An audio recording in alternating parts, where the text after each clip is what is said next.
তো আজকে হচ্ছে 12ই ফেব্রুয়ারি 2025।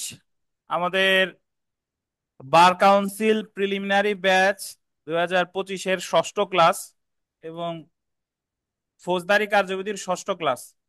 গতদিন আমরা 54 ধারা পর্যন্ত আলোচনা করেছিলাম। 54 ধারায় আপনার আহ, পুলিশ অফিসার 9টা ক্ষেত্রে বিনা পরোয়ানায় কোনো ব্যক্তিকে গ্রেফতার করতে পারে। তো বিনা পরোয়ানায় পুলিশ অফিসার আরো বেশ কয়েকটা ধারায় গ্রেফতার করতে পারে, সেগুলো আমরা একটু দেখবো। আজকে আমরা 55 ধারা দিয়ে শুরু করি। দেখেন, ধারা 55, ভবঘুরে বা অভ্যাসগত দস্যু প্রভৃতিকে গ্রেফতার, arrest of vagabonds, habitual robbers etcetera. তো 55 ধারায় পুলিশ বিনা পরোয়ানায় ভবঘুরে বা অভ্যাসগত দস্যু প্রভৃতিকে গ্রেফতার, অ্যারেস্ট অফ ভেগাবন্ডস করতে পারে। তাহলে এইভাবে পরীক্ষায় প্রশ্ন আসতে পারে যে ভবঘুরে এবং অভ্যাসগত দস্যুদের গ্রেফতার করতে পারে পুলিশ কত ধারায়? 55 ধারায়। এবং ইংরেজিটা একটু দেখেন, ভেগাবন্ডস মানে হলো ভবঘুরে, আর হ্যাবিচুয়াল রবার্স মানে হলো অভ্যাসগত দস্যু। 55 ধারায় গ্রেফতারের ক্ষমতা শুধুমাত্র গোল দিবেন থানার ভারপ্রাপ্ত কর্মকর্তাকে দেওয়া হয়েছে। অর্থাৎ 55 ধারায় এই যে যে বিনা পরোয়ানায় গ্রেফতার, এই বিনা পরোয়ানায় গ্রেফতারটা করতে পারে সকল পুলিশ অফিসার পারবে না। সেই পুলিশ অফিসারটা পারবে যিনি হচ্ছেন থানার কি ভারপ্রাপ্ত কর্মকর্তা। কিন্তু 54 ধারার ক্ষেত্রে কিন্তু থানার ভারপ্রাপ্ত কর্মকর্তা হওয়ার প্রয়োজন ছিল না, ওখানে শুধু কি হলেই হতো, পুলিশ পুলিশ কর্ম কর্মকর্তা। জি, হতো, জি। তো তাহলে এখান থেকে এইভাবে প্রশ্ন আসতে পারে যে 55 ধারায় বিনা পরোয়ানায় গ্রেফতার করতে পারে নিম্নের কে? উত্তর হবে কি, থানার ভারপ্রাপ্ত কর্মকর্তা। কর্ম তিনি নিজে গ্রেফতার করতে পারে বা গ্রেফতার করানোর ব্যবস্থা করতে পারে। মানে তিনি স্বয়ং নিজে করতে পারে অথবা তার নির্দেশে অন্য কেউ গ্রেফতার করতে পারে। 55 ধারায় গোল দিবেন 3 শ্রেণীর ব্যক্তির উল্লেখ করা হয়েছে, এটা গুরুত্বপূর্ণ, আপনাদের পুরাতন বইতে নেই। তো 55 ধারা দিয়ে পুরাতন বইতে একটু লিখে রাখবেন কয় শ্রেণীর? 3 শ্রেণীর। 54 ধারায় কয় শ্রেণীর? 9 শ্রেণীর। আর এখানে হলো কয় শ্রেণীর? 3 শ্রেণীর। জি। কোন থানার ভারপ্রাপ্ত কর্মকর্তা বা অফিসার ইনচার্জ নিম্নলিখিত 3 শ্রেণীর ব্যক্তিদের গ্রেফতার করতে পারে বা করানোর ব্যবস্থা করতে পারে। 3 শ্রেণী কি কি আমরা একটু দেখি। দেখেন, প্রথম যেটা, সেটা হলো যে এইরূপ থানার এলাকার মধ্যে কোনো ব্যক্তি, আন্ডারলাইন করবেন, নিজের উপস্থিতি গোপন করার জন্য সাবধানতা গ্রহণ করছে, যার ফলে যুক্তিসঙ্গতভাবে বিশ্বাস করা যেতে পারে যে কোনো আমলযোগ্য অপরাধ করতে সে এইরূপ সাবধানতা গ্রহণ করেছে। ধরেন, যে এলাকার যে বাসিন্দা, এখন সে একটু গোপনীয়তা অবলম্বন করতেছে, গোপনে থাকার চেষ্টা করতেছে। এখন একজন মানুষ তো শুধু শুধু গোপনে থাকার চেষ্টা করে না, গোপনে থাকলে তখন পুলিশ কি অনুমান করতে পারে? যে সে সাবধানতা অবলম্বন করতেছে, যাতে কিসের অপরাধ, সে কোনো আমলযোগ্য অপরাধ করেছে, এই কারণে সে সাবধানতা অবলম্বন করতেছে। তাহলে 1 নাম্বার, 3 শ্রেণীর লোকের মধ্যে এক শ্রেণী আমরা পেলাম যারা নিজের উপস্থিতি কি করে, গোপন করে। তো যারা পুরাতন বই একটু ছোট্ট করে লিখতে পারেন, যদি কেউ নিজের উপস্থিতি গোপন করে। আচ্ছা, তারপরে দেখেন, এইরূপ থানার এলাকার মধ্যে, আন্ডারলাইন করবেন, কোনো প্রকাশ্য জীবিকা নাই, প্রকাশ্য জীবিকা নাই এমন কোনো ব্যক্তিকে বা নিজের সম্পর্কে কোনো সন্তোষজনক বিবরণ দিতে পারে না এমন কোনো ব্যক্তিকে।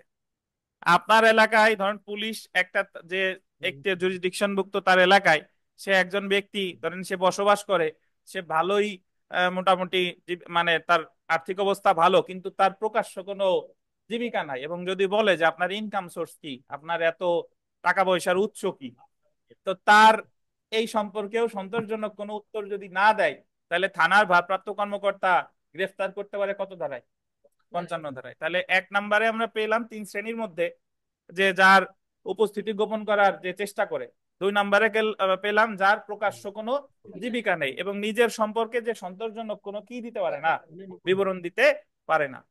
তারপরে দেখেন, অভ্যাসগতভাবে ডাকাত, গৃহভঙ্গকারী অথবা চোর বলে পরিচিত অথবা চোরাই বলে জেনে অভ্যাসগতভাবে চোরাই মাল গ্রহণের দুর্নাম আছে। আমাদের এলাকায় আহ বিভিন্ন এলাকায় বিভিন্ন জন জানে যে অমুক হলো অভ্যাসগত চোর। আপনারা হুমায়ুন আহমেদের ইউটিউবে গিয়ে চোর নাটক দেখবেন, দুইজন চুরি করে, ফারুক আহমেদ আর রেজাদুল ইসলাম। এদের দুইজনের কাজই হচ্ছে বিভিন্ন জায়গায় গিয়ে কি করা, চুরি করা। তো এরকম ব্যক্তি আর কি, এমন কোন ব্যক্তিকে অথবা অভ্যাসগতভাবে বলপূর্বক আদায় করে বলে পরিচিত বা অভ্যাসগতভাবে বলপূর্বক গ্রহণের উদ্দেশ্যে অন্যকে আঘাতের ভয়ভীতি প্রদর্শন করে বা করার চেষ্টা করে এমন ব্যক্তিকে গ্রেফতার করতে পারে। সো 3 নাম্বার পয়েন্ট আপনারা সংক্ষেপে লিখতে পারেন, অভ্যাসগত অপরাধী। কি বলেন?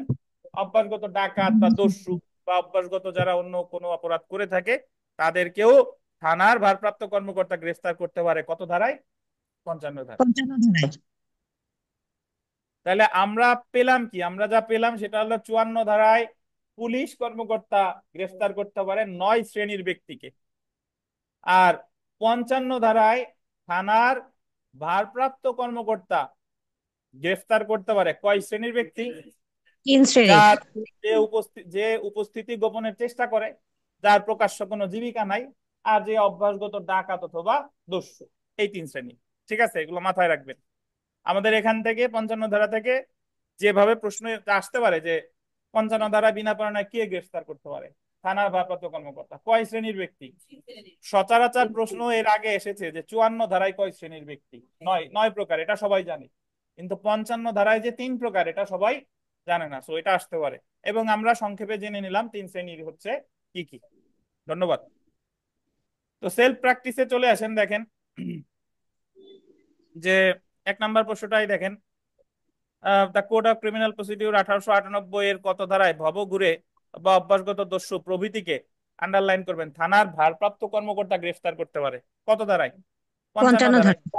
2 নাম্বার প্রশ্নটাও গুরুত্বপূর্ণ, দেখেন the code of criminal procedure 1898 55 ধারায় ভবঘুরে অভ্যাসগত দস্যু প্রভৃতিকে গ্রেফতার করতে পারে কে? থানার ভারপ্রাপ্ত। কর্মকর্তা। আর যদি বলে কয় শ্রেণীর, 55 ধারা কয় শ্রেণীর? 3 শ্রেণীর। 3 শ্রেণীর। তা আমরা চলে আসি 57 ধারায়। দেখেন 57 ধারায়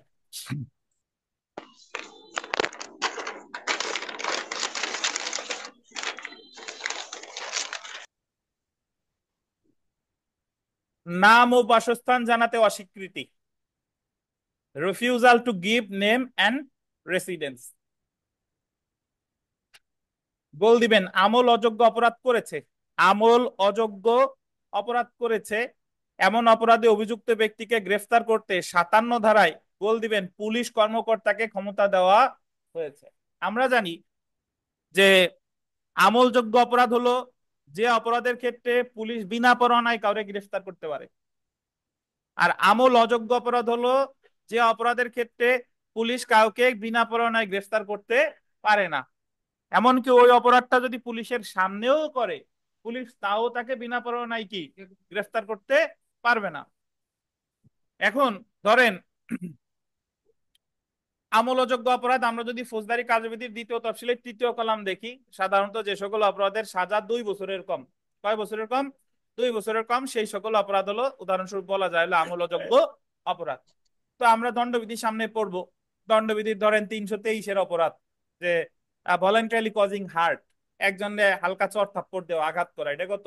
323। কাউরে গালাগালি করলো অকথ্য ভাষায়, সো এটা হতে পারে মানহানি। অথবা বললো যে থাপ্পড় দিয়ে তো দাঁত ফেলে দিব, এটা হয় ক্রিমিনাল ইন্টিমিডেশন, 506, 506 ধারা। এখন ধরেন পুলিশের সামনে একজন ব্যক্তি, আরিফ সাহেব, একজনের একটা থাপ্পড় দিলেন। এখন পুলিশ কি আরিফ সাহেব রে বিনা পরোয়ানায় গ্রেফতার করতে পারবে কিনা বলেন? পারবে না, কারণ এই থাপ্পড় দেওয়া একটা কি অপরাধ? আমলযোগ্য অপরাধ। এখন পুলিশ আরিফ সাহেবরে জিজ্ঞেস করবে যে আপনার নাম কি, নাম বলেন। আরিফ সাহেবরে নাম বলতে বললে, পরিচয় বলতে বললে, আরিফ সাহেব যদি যথাযথ পরিচয় না দেয় বা উনি যদি পরিচয় দিতে অস্বীকার করে, অথবা বললো যে আমার নাম দিনেশ, মানে কি মিথ্যা পরিচয় দিল, তাহলে সেই ক্ষেত্রে কিন্তু পুলিশ আমল অযোগ্য অপরাধের ক্ষেত্রেও গ্রেফতার করতে পারে। কত ধারায়? 57 ধারায়। 57 ধারায়। তাহলে আমল অযোগ্য অপরাধের ক্ষেত্রে পুলিশ কিন্তু বিনা পরোয়ানায় প্রথমেই গ্রেফতার করবে না। কখন? যদি সে নাম ঠিকানা দিতে অস্বীকার করে অথবা যদি ভুল নাম ঠিকানা দেয়। তাহলে দেখেন, 57 ধারায় পুলিশ কর্মকর্তা কোনো ব্যক্তিকে গ্রেফতার করতে পারে যদি উক্ত ব্যক্তি কোনো আমল অযোগ্য অপরাধ করে বা করার জন্য অভিযুক্ত হয়, করে বা করার জন্য অভিযুক্ত হয়। পুলিশ অফিসারের দাবি ক্রমে, আন্ডারলাইন করবেন, নিজের নাম ও বাসস্থান জানাতে অস্বীকৃতি জ্ঞাপন করে। মানে অস্বীকৃতি জ্ঞাপন মানে অস্বীকার করতেছে। এইরূপ নাম ও বাসস্থানের কথা প্রকাশ করে যা উক্ত অফিসার যুক্তিসঙ্গতভাবে মিথ্যা বলে মনে করে, অথবা সে নাম ঠিকানা বলেছে কিন্তু এমন একটা নাম ঠিকানা বলেছে সেটা হলো কি, পুলিশ মনে করতেছে এটা হলো মিথ্যা। তাহলে 54, 55 এবং 57, 54, 55-র সাথে 57-র পার্থক্য কি?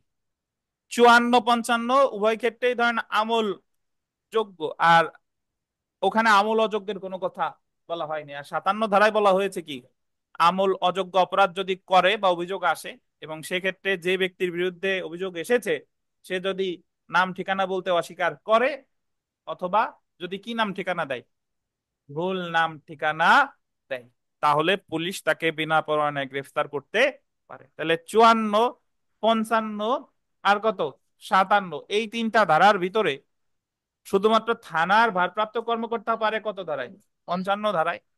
আর বাকি দুইটা ধারায় পারে কে, পুলিশ কর্মকর্তা। কর্মকর্তা।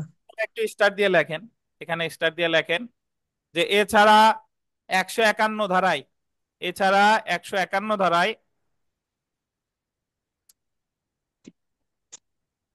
151 ধারায় আমলযোগ্য অপরাধ প্রতিরোধে, আমলযোগ্য অপরাধ প্রতিরোধে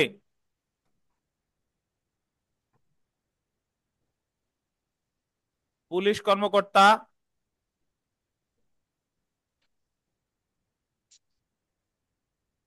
বিনা পরোয়ানায়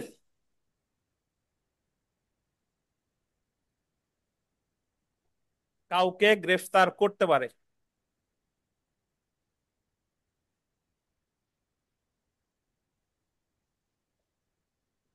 কি বিমল সাহেব মিস করছেন?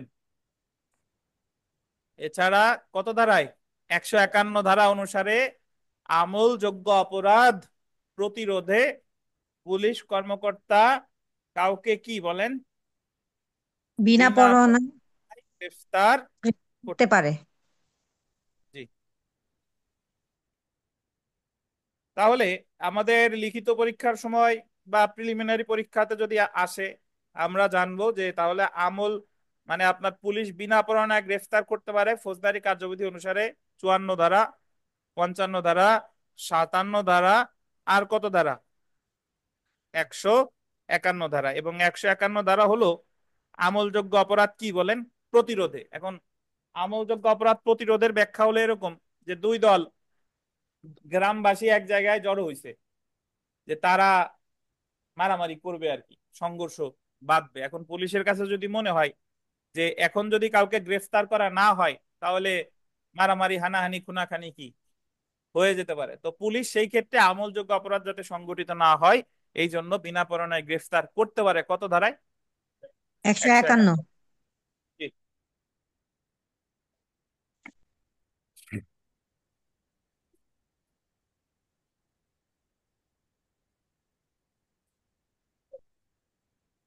যে বইটা আছে দেখেন ওইসব, জি দেখেন,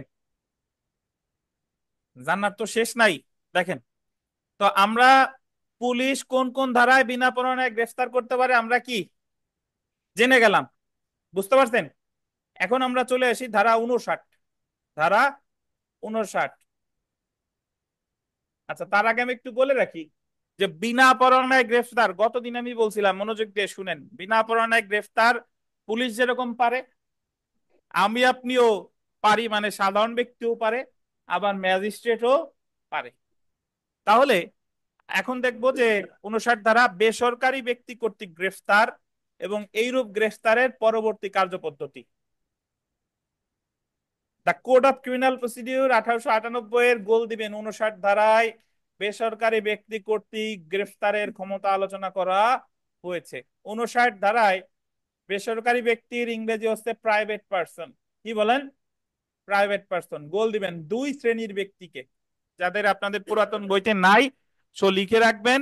বেসরকারি ব্যক্তি কয় শ্রেণীর ব্যক্তিকে গ্রেফতার করতে পারবে? দুই শ্রেণীর ব্যক্তিকে গ্রেফতার করতে পারে। দুই শ্রেণীর ব্যক্তি, জি। তো দুই শ্রেণীর ব্যক্তি কারা কারা, এটা আমরা একটু দেখি। অজামিনযোগ্য এবং আমলযোগ্য অপরাধ সংগঠন করেছে মর্মে প্রতীয়মান হয়। আপনি একজন সাধারণ ব্যক্তি, আপনার কাছে যদি মনে হয় যে একজন ব্যক্তি আপনার সামনে আছে, সে এমন একটা অপরাধ করেছে যেটা হলো অজামিনযোগ্য এবং কি আমলযোগ্য, তার মানে আপনার যদি গ্রেফতার করতে হয় ভাই, আপনার আমলযোগ্য এবং অজামিনযোগ্য অপরাধ সম্পর্কে একটু ধারণা থাকা লাগবে। নাইলে তো আপনি কোন অপরাধে কিসের গ্রেফতার করে নিয়ে যাবেন। তো কি হতে হবে? অজামিনযোগ্য এবং কি আমলযোগ্য, বা না কিন্তু, এবং বা অপরাধী বলে ঘোষিত ব্যক্তি, প্রোক্লেইমড অফেন্ডার। যেরকম 54 ধারায় পুলিশ কর্মকর্তা বিনা পরোয়ানায় কাউরে গ্রেফতারের ক্ষেত্রে ঘোষিত অপরাধীর গ্রেফতার করতে পারতো না। এরশাদ শিকদারে ধরেন বাংলাদেশ সরকার অপরাধী ঘোষণা করছে যে তারে যে গ্রেফতার করতে পারবে তারে 10 লাখ টাকা দেওয়া হবে। তাহলে এই জায়গায় পুলিশ কর্মকর্তাও তারে গ্রেফতার করতে পারে, আবার কি আমি আপনিও তারে গ্রেফতার করতে পারবো। তাহলে পরীক্ষায় যদি আসে যে সাধারণ ব্যক্তি বা বেসরকারি ব্যক্তি কাউকে বিনা পরোয়ানায় গ্রেফতার করতে পারে কয় শ্রেণীর ব্যক্তিকে? যদি কোনো ব্যক্তি অজামিনযোগ্য এবং কি আমলযোগ্য অপরাধ করে, আর একটা হলো কি ঘোষিত অপরাধী বা প্রোক্লেইমড অফেন্ডার। বুঝছেন? এবং এমন গ্রেফতারকৃত ব্যক্তিকে কি করবে? সে তো আর গ্রেফতার করে আপনার বাড়ি নিয়ে যাবেন না, যে বাড়ি জেলখানা বানাইছি এই জায়গা বিচার হবে, বিষয়টা কিন্তু তা না। দেখেন, এমন গ্রেফতারকৃত ব্যক্তিকে, আন্ডারলাইন করবেন, কোনো প্রকার অপ্রয়োজনীয় বিলম্ব না করে, উইদাউট আননেসেসারি ডিলে, পুলিশ কর্মকর্তার নিকট হস্তান্তর করবে, বা পুলিশ কর্মকর্তার অনুপস্থিতিতে তাকে নিকটস্থ থানার হেফাজতে নিয়ে যাবে বা নিয়ে যাওয়ার ব্যবস্থা করবে। তাহলে এখানে একটা জিনিস দেখেন যে বেসরকারি ব্যক্তি যদি কাউকে গ্রেফতার করে, গ্রেফতারকৃত ব্যক্তিকে কি করবে? নিকটস্থ পুলিশ কর্মকর্তার কাছে নিয়ে যাবে। কয় ঘন্টার মধ্যে? 24 ঘন্টা। তাহলে তাহলে বললেন 24 ঘন্টা অনাবশ্যক বিলম্ব না প্রয়োজনীয় করে। বিলম্ব না করে, জি। পুলিশ কর্মকর্তার নিকট অপ্রয়োজনীয় বিলম্ব না করে নিয়ে যাবে, এইটুকু, আর কিছু নয়।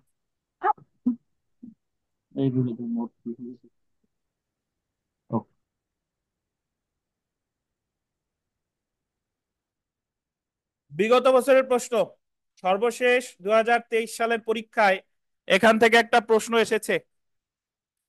বেসরকারি ব্যক্তি অপর কোনো ব্যক্তিকে গ্রেফতার করতে পারেন যদি অপর ব্যক্তিটি জামিন অযোগ্য ও আমলযোগ্য অপরাধ করে। অনেক কঠিন প্রশ্ন, আমরা জীবনেও পড়ি নাই বোধহয় এর আগে, নাকি বিচিকা? পারছিলেন উত্তর করতে গতবার? তাহলে খুব সোজা কিন্তু। এখন 59 ধারায় এখন দেখবেন যে যে জিনিস আপনি জানেন না, ওই ধারা থেকে সেই জিনিস আসবে। ধরেন সবাই জানে যে জামিন অযোগ্য, আর একটা হলো কি আমল যোগ্য। এখন আসবে যে 59 ধারায় কয় শ্রেণীর ব্যক্তিকে গ্রেফতার করতে পারে? দুই শ্রেণীর। তো এক শ্রেণী তো আমরা জানলাম, আর একটা কি? গঠিত অপরাধী। এবং গ্রেফতার করে কি করবে? জি, নিকটস্থ থানায় নিয়ে যাওয়া হবে আর কি। 2 নং প্রশ্নটা দেখেন, কোড অফ ক্রিমিনাল প্রসিডিউরের কোন ধারার বিধান অনুযায়ী একজন সাধারণ ব্যক্তি নন বেইলেবল বা কগনিজেবল অফেন্স অপরাধ করে তখন তাকে গ্রেফতার করতে পারে? কত ধারায়? 59 ধারায়। বুঝেছেন? তো এখন আমরা দেখব, এতক্ষণ আমরা যা জানলাম যে পুলিশ বিনা পরোয়ানায় গ্রেফতার করতে পারে 54, 55, 57, 151। একজন বেসরকারি ব্যক্তি বিনা পরোয়ানায় গ্রেফতার করতে পারে কত ধারায়? 59 ধারায়। এখন দেখব একজন ম্যাজিস্ট্রেট, ম্যাজিস্ট্রেট কখন কাউকে গ্রেফতার করতে পারে। তো দেখেন, ম্যাজিস্ট্রেট কর্তৃক গ্রেফতার ধারা 64 ও কি 65। এখানে 64 এবং 65 ধারায় ম্যাজিস্ট্রেট বলতে দুই শ্রেণীর ম্যাজিস্ট্রেটকেই বোঝানো হয়েছে, দ্যাট মিনস এক্সিকিউটিভ ম্যাজিস্ট্রেট এবং বিচারিক ম্যাজিস্ট্রেট উভয়ই। বুঝতে পারছেন? তো আপনার বইতেও আছে, আমি যদি খুঁজে বের করতে পারি কি পুরস্কার দিবেন? না, লেখা ছাড়াও আছে, দেখেন প্রশ্ন আছে। তো 64 ও 65 ধারায় যে কোনো ম্যাজিস্ট্রেট বল দিবেন বিচারিক অথবা জুডিশিয়াল কর্তৃক গ্রেফতারের বিধান আলোচনা করা হয়েছে।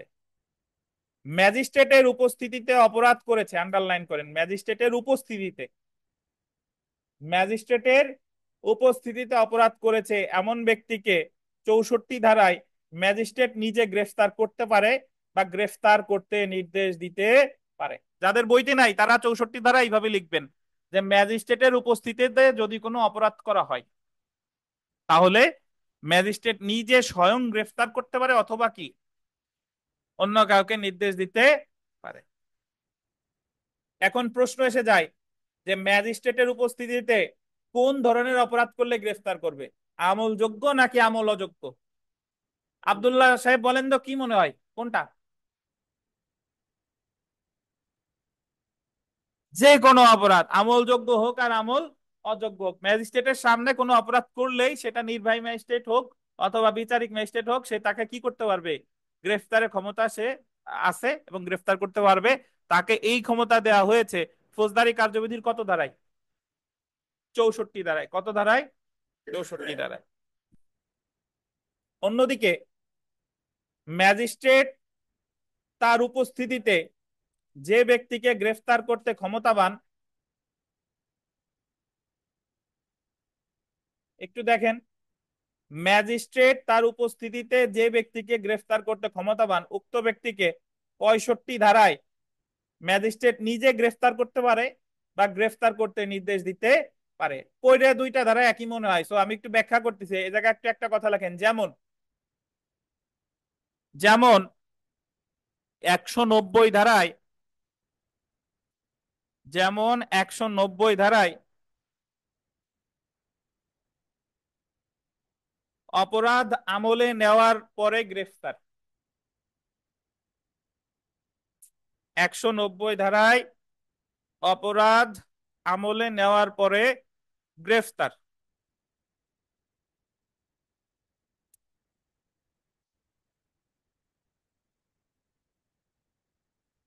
এই আলামিন সাহেব, আমি তো ব্যাখ্যা দেবই, এই আলামিন দিবেন। তার আগে আপনি আপনার দৃষ্টিতে আপনার মতবাদ অনুসারে বলেন যে 65। হ্যাঁ, ওই মাইক্রোফোন আচ্ছা, নেন। ধন্যবাদ। 64 দ্বারা হচ্ছে যে ম্যাজিস্ট্রেটের উপস্থিতিতে যদি কোনো অপরাধ করে, ধরেন এখানে একজন ম্যাজিস্ট্রেট আছে, তার সামনে যদি কোনো কেউ আমলযোগ্য হতে পারে বা আমল অযোগ্য অপরাধ করে, সেই ক্ষেত্রে ম্যাজিস্ট্রেট চাইলেই তাকে গ্রেফতার করতে পারে। এটা হচ্ছে 64। আর 65-তে বলা আছে যে ম্যাজিস্ট্রেটের উপস্থিতিতে গ্রেফতার, মানে এটা কোনো অপরাধ করে না ম্যাজিস্ট্রেট। ধরেন আগে থেকে যদি কেউ অপরাধ করছে বা এরকম যদি ম্যাজিস্ট্রেটের কাছে জানা থাকে, ম্যাজিস্ট্রেট চাইলে যে কাউকে বলতে পারে যে তুমি তাকে গ্রেফতার করো। যে বিষয়টা আমি আরেকটু সহজ করে দিই, যে ম্যাজিস্ট্রেটের সামনে যদি অপরাধ করে তাহলে ম্যাজিস্ট্রেট মানে ম্যাজিস্ট্রেটের সামনেই অপরাধটা সংঘটিত হয়েছে, সেই ক্ষেত্রে হলো কত? 64 দ্বারা। 64। আর যখন ম্যাজিস্ট্রেটের সামনে ধরেন অপরাধটা সংঘটিত হয় নাই, যে কোনো একটা অপরাধ আগে হয়েছে, জি। ম্যাজিস্ট্রেটের কাছে গিয়ে কেউ মামলা করছে, মামলা করলে আমরা 200 ধারায় জবানবন্দি নেওয়ার পরে ম্যাজিস্ট্রেট যে আমলে নেয়, আমলে নেওয়া মানেই হয় সমন দেওয়া না হলে কি দেওয়া, ওয়ারেন্ট দেওয়া। তাহলে ও যে যে ওয়ারেন্ট দিল, কোর্ট থেকে যে ওয়ারেন্ট দেয়, ওয়ারেন্টটা কার্যকর করে কে? পুলিশ। তা পুলিশ করতে পারে অথবা স্বয়ং কি ম্যাজিস্ট্রেট নিজে করতে পারে। ম্যাজিস্ট্রেট নিজেও করতে পারে। এটা বলছে কত দাঁড়ায়? 65 দ্বারা। 65 দাঁড়ায়। বুঝতে পারছেন? তাহলে 64 ধারার ক্ষেত্রে অপরাধটা অবশ্যই কার সামনে হতে হবে? ম্যাজিস্ট্রেটের সামনে হতে হবে। ম্যাজিস্ট্রেটের সামনে। আর 65 ধারার ক্ষেত্রে ম্যাজিস্ট্রেটের কাছে গিয়ে যে কোনো একজন কি করছে? নালিশ করছে। নালিশ নালিশ করা মানে হলো মামলা করলো ম্যাজিস্ট্রেটের কাছে, তখন ম্যাজিস্ট্রেট জি। তো ওয়ারেন্ট ইস্যু করে, ওয়ারেন্ট ইস্যু করে তখন ওই ওয়ারেন্টটা অনুযায়ী পুলিশ তো গ্রেফতার করে। জি। পুলিশ যেরকম গ্রেফতার করতে পারে উনি স্বয়ং গ্রেফতার করতে পারে। এটাই কত? 65। তো আমরা বিগত বছরের প্রশ্ন দেখি যে the code of criminal procedure Tanvir কাছে দেন। কোড অফ ক্রিমিনাল প্রসিডিউর 1898 কোন ধারার ক্ষমতা বলে ম্যাজিস্ট্রেট নিজে কোনো ব্যক্তিকে আটক করতে পারে? কোন ধারায়? 65। 64 যদি থাকতো তাহলে 64ও হতো। বুঝতে পারছেন? তার মধ্যে দুইটার মধ্যে পার্থক্য কি? 64 অপরাধটা হলো ম্যাজিস্ট্রেটের সামনে করছে, আর 65 অপরাধটা ম্যাজিস্ট্রেটের কি সামনে করে নাই, ম্যাজিস্ট্রেটের কাছে কেউ নালিশ করছে, ম্যাজিস্ট্রেট ওয়ারেন্ট ইস্যু করলে পুলিশ যেরকম ওয়ারেন্ট কার্যকর করতে পারে উনি স্বয়ংও কার্যকর করতে পারে। তাহলে আমরা সংক্ষেপে জেনে রাখি। দেখেন এখানে যা যা আছে আমরা ইনশাল্লাহ পারবো। যে পুলিশ তাহলে আমলযোগ্য অপরাধের ক্ষেত্রে গ্রেফতার করতে পারে ভাই, একটু সবাই মনোযোগ দিয়ে শুনেন। পুলিশ আমলযোগ্যর ক্ষেত্রে পারে বিনা পরোয়ানায় গ্রেফতার 54, 55, 151। পুলিশ আমল অযোগ্যের ক্ষেত্রে পারে শুধু 57 ধারা। কত ধারা? 57 ধারায়। আর সাধারণ ব্যক্তি আমল যোগ্য এবং আমল অযোগ্য কোন অপরাধ যদি কেউ করে সাধারণ ব্যক্তি গ্রেফতার করতে পারে কত ধারায়? 59 ধারায়। আর ম্যাজিস্ট্রেট আমল যোগ্য হোক আমল কি অযোগ্য হোক যে কোনো অপরাধের ক্ষেত্রেই বিনা পরোয়ানায় গ্রেফতার করতে পারে কততে? 64। বিনা পরোয়ানায় বা পরোয়ানা সহ যাই বলেন। হ্যাঁ বলেন, কি মিতা কিছু বলবেন? আচ্ছা, কোন ধরনের ম্যাজিস্ট্রেট? তার ভিতর 54 ধারায় কয় শ্রেণীর ব্যক্তি? 9 শ্রেণীর। 55 ধারায় কয় শ্রেণীর ব্যক্তি? 3 শ্রেণীর। 57 ধারায় কয়, সরি 59 ধারায় কয় শ্রেণীর ব্যক্তি? 2 শ্রেণী। কি দিনেশ আছেন ভালো? আচ্ছা, চাপ কি কমছে এখন? জি।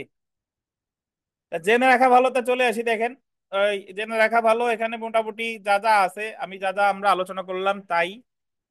ওই 55 ধারায় 3 শ্রেণীর, 57 ধারায় আমল অযোগ্য অপরাধ, 59 ধারায় বেসরকারি ব্যক্তি, নতুন কিছু নাই, যা বললাম তাই একটু পড়ে নিয়েন। আমরা 60 ধারাটা একটু পড়বো। 60 ধারা পুরাতন বইতে আছে, প্রশ্নের মধ্যে আছে, কিন্তু আলাদাভাবে আলোচনা করা নাই। 60 ধারাটা দেখেন। পরোয়ানা ব্যতীত গ্রেফতার করেছে এমন কোন ব্যক্তিকে পুলিশ অপ্রয়োজনীয় বিলম্ব ব্যতীত উক্ত মামলার বিষয় এখতিয়ার আছে এমন ম্যাজিস্ট্রেটের নিকট অথবা থানার ভারপ্রাপ্ত কর্মকর্তার নিকট নিয়ে যাবে বা প্রেরণ করবে। ধারা কত? 60। 3টে স্টার দেন।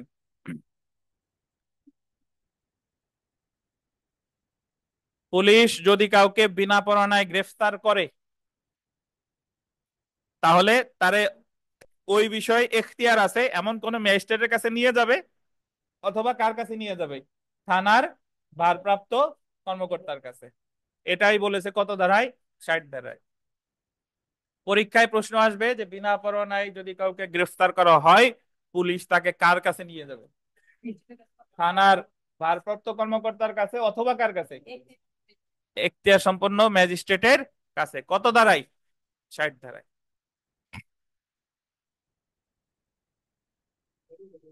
তো এখন আমরা যা যা পড়লাম এগুলো সবই গুরুত্বপূর্ণ। সেলফ প্র্যাকটিসের 1 নং প্রশ্নটা দেখেন। The code of criminal procedure, the code of criminal procedure 59 ধারায় কয় শ্রেণীর ব্যক্তিকে গ্রেফতার করতে ক্ষমতা দেওয়া হয়েছে? বেসরকারি ব্যক্তিকে কয় শ্রেণীর? কয় শ্রেণীর? 2 শ্রেণীর। 5 নং প্রশ্নটা দেখেন।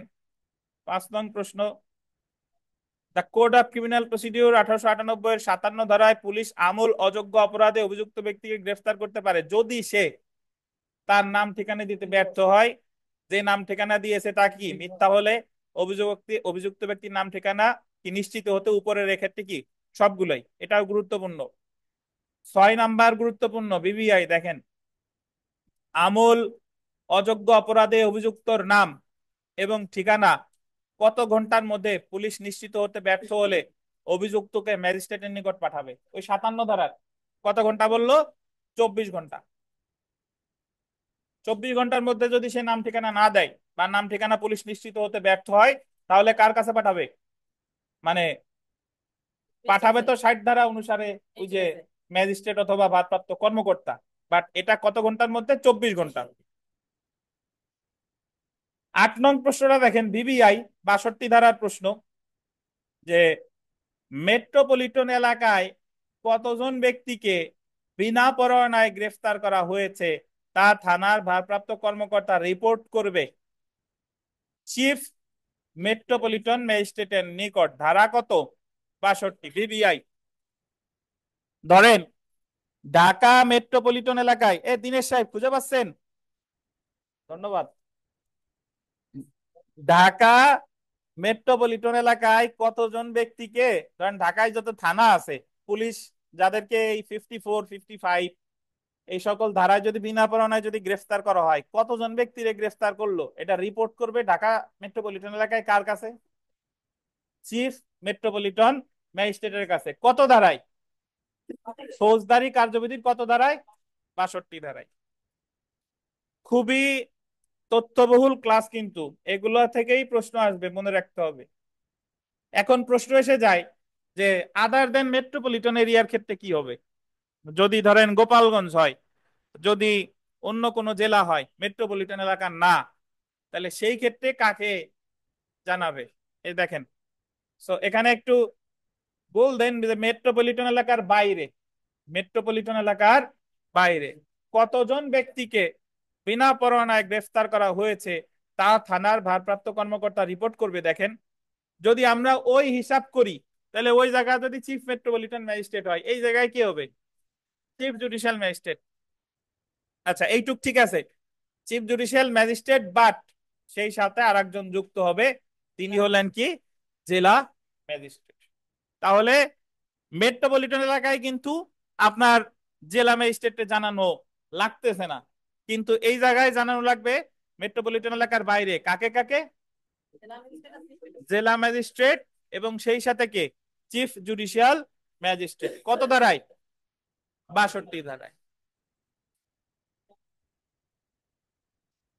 আমরা এতক্ষণ পর্যন্ত 55 ধারা থেকে 65 ধারা পর্যন্ত যা যা পড়লাম, আপনাদের যদি কোনো প্রশ্ন থাকে করতে পারেন। এবং আমরা দেখেন 55 পড়ছি, 56 পড়ি নাই, 57 পড়ছি, 58 পড়ি নাই, 59 পড়ছি, 60 পড়ছি, তারপরে 62 পড়ছি, 64 পড়ছি, 65 পড়ছি, 151 পড়ছি। জি, ওই সিগনেচার শিটে সিগনেচার করেন সবাই।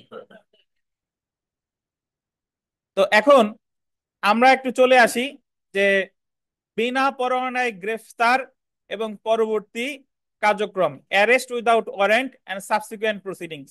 যাকে বিনা পরোয়ানায় গ্রেফতার করা হলো, 60 ধারা অনুসারে আমরা একটু হিন্টস পাইছি, সেটা হলো যে তাকে হয় থানার ভারপ্রাপ্ত কর্মকর্তার কাছে নিতে হবে, না হলে কার কাছে?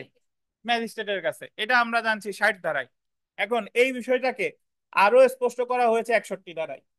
একটু পড়ি, দেখেন।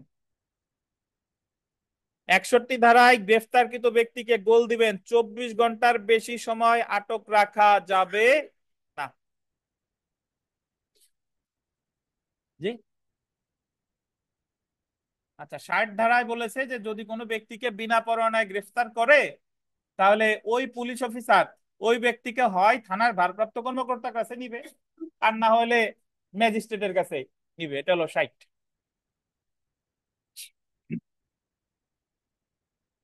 আমরা 61 ধারাটা একটু পড়ি।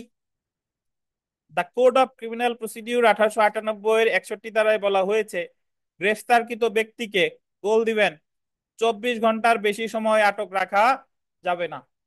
Person arrested not to be detained more than 24 hours. যদি কোনো ব্যক্তিকে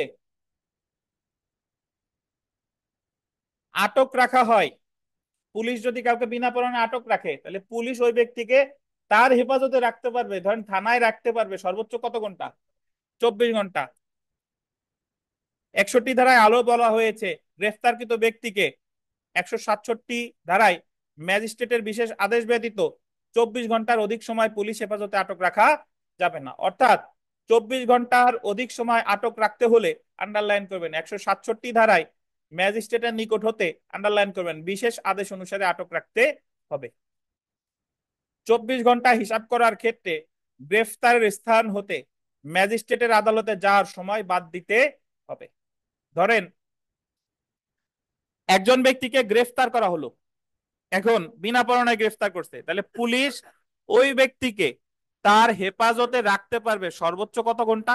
24 ঘন্টা। 24 ঘন্টার মধ্যে নিকটস্থ বিচারিক ম্যাজিস্ট্রেটের কাছে হাজির করবে। করার পরে বিচারিক ম্যাজিস্ট্রেট কিন্তু তাকে কারাগারে পাঠাই দিবে, হয় জামিন দিবে, না হলে কি কারাগারে পাঠাই দিবে।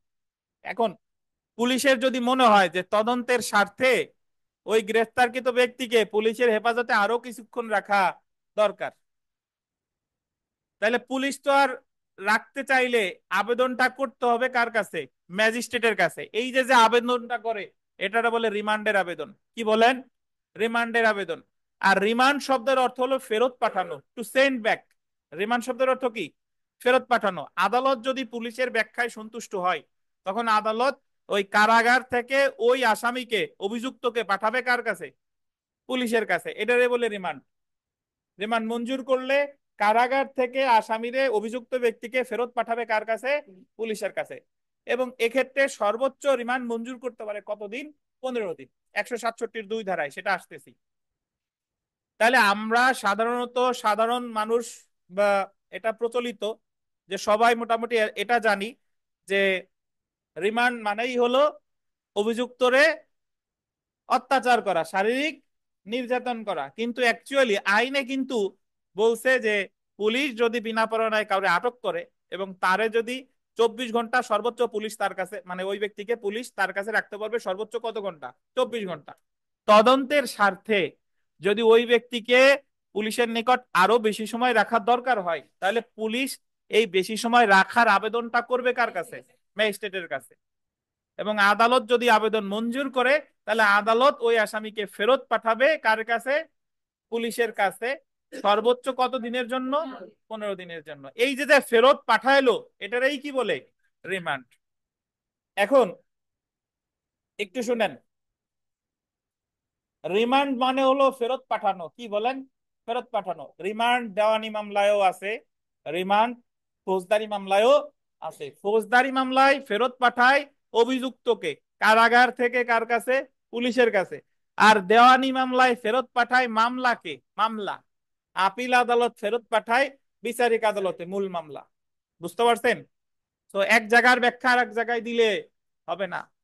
রিমান্ড মানে ফেরত পাঠানো। দেওয়ানি মামলায় ফেরত পাঠায় কাকে? মামলাকে। কোথা থেকে কোথায়? আপিল আদালত থেকে বিচারিক আদালতে। আর ফৌজদারি মামলায় রিমান্ড ফেরত পাঠায় কাকে? অভিযুক্ত ব্যক্তিকে। কোথা থেকে কোথায়? কারাগার থেকে কার কাছে? পুলিশ হেফাজতে। সর্বোচ্চ কত দিনের জন্য? জি।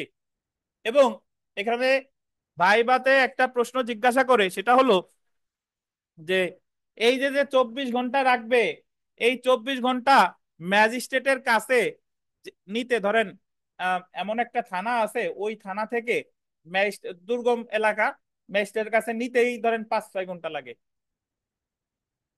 তাহলে এই 5-6 ঘন্টা ছাড়াই কিন্তু 24 ঘন্টা গুনতে হবে।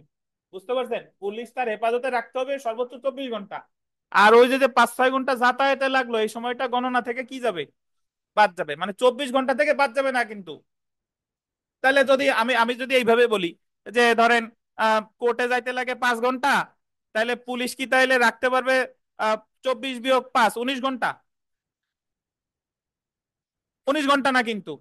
পুলিশ তো, হ্যাঁ পুলিশ কিন্তু 24 ঘন্টাই রাখতে পারবে। আর ম্যাজিস্ট্রেটের কাছে যে সময়টা লাগতেছে নিয়ে যেতে, সেই সময়টা কিন্তু এই 24 ঘন্টা থেকে বাদ যাবে না। জি।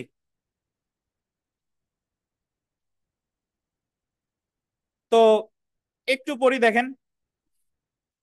এখন অনেকে আপনারা কনফিউজড হয়ে যান যে তাহলে 60 ধারার 61 ধারা কি এক কিনা। আবার একটু বলি, 60 ধারায় বললো যারে বিনা পরোয়ানায় গ্রেফতার করছে তারে পুলিশ হাজির করবে হয় থানার ভারপ্রাপ্ত কর্মকর্তার কাছে অথবা ম্যাজিস্ট্রেটের কাছে। এটা বললো কততে? 60। আর 60-এর ব্যাপারটাকে আরো স্পেসিফিক করে দিল 61 ধারায়। বললো যে পুলিশ যদি কাউরে বিনা পরোয়ানায় গ্রেফতার করে তাহলে পুলিশ ওই ব্যক্তিরে তার হেফাজতে রাখতে পারবে সর্বোচ্চ কত ঘন্টা?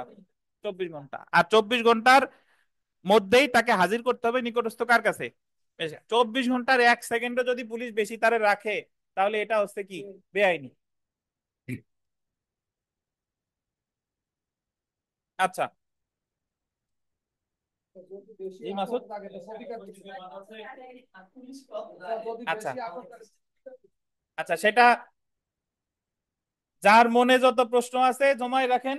বেশি আটক রাখলে কি হবে, তাই বেশি আটক রাখলে যে সংক্ষুব্ধ ব্যক্তি যাদের আটক রাখছে সে রিট অফ হ্যাবিয়াস কর্পাস করবে। রিট অফ হ্যাবিয়াস কর্পাস মানে অপ্রাসঙ্গিক কথা বলতে গেলে আবার আমি লাস্টে বলি। এটা হচ্ছে যে বিষয়টা অনেকটা এরকম যে ধরেন যখন ওই যে ডিবি অফিসে 5 জন সমন্বয়করে আটকায় রাখছিল, তো তখন তাদের বিরুদ্ধে কিন্তু কোনো মামলা হয় নাই, কিন্তু তাদের আটকায় রাখছে কয়দিন, বেশ কয়েকদিন আটকায় রাখছে। এই আটক রাখার যখন তাদের পক্ষে রিট করা হলো হাইকোর্ট ডিভিশনে, তো রিটের শুনানি করতে কিন্তু বিচারক বিব্রত হয়েছে বা অসুস্থ ছিল, মানে শুনানি উনি করে নাই। তার শুনানি করার আগেই তাদেরকে আবার কি করে দিছে, ছেড়ে দিছে। তো এই যে যে শুধু তারা না, যে কোনো ব্যক্তিকেই যদি গ্রেফতার করা হয় 24 ঘন্টার বেশি সময় 1 সেকেন্ড রাখলেই তার সে হচ্ছে কি, তাকে বেআইনি ভাবে রাখা হয়েছে। এ হলো মূল কথা। এখন বাস্তবে কি আছে না না আছে সেটা পরের ব্যাপার। আপাতত আমরা এখানে কি আছি সেটা পড়ি, দেখেন।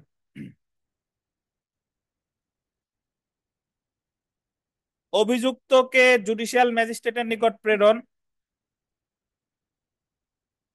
আন্ডারলাইন করবেন, ভারপ্রাপ্ত কর্মকর্তা বা সাব ইন্সপেক্টর পদের নিম্ন পদস্থ না এমন তদন্তকারী কর্মকর্তা নির্ধারিত ডায়েরিতে লিখিত ঘটনা সম্পর্কিত তথ্যের নকল সহ গ্রেফতার এবং আটককৃত অভিযুক্তকে 167 ধারার অধীন গোল দিবেন 2টি কারণে থানার নিকটতম জুডিশিয়াল ম্যাজিস্ট্রেটের নিকট প্রেরণ করতে পারে।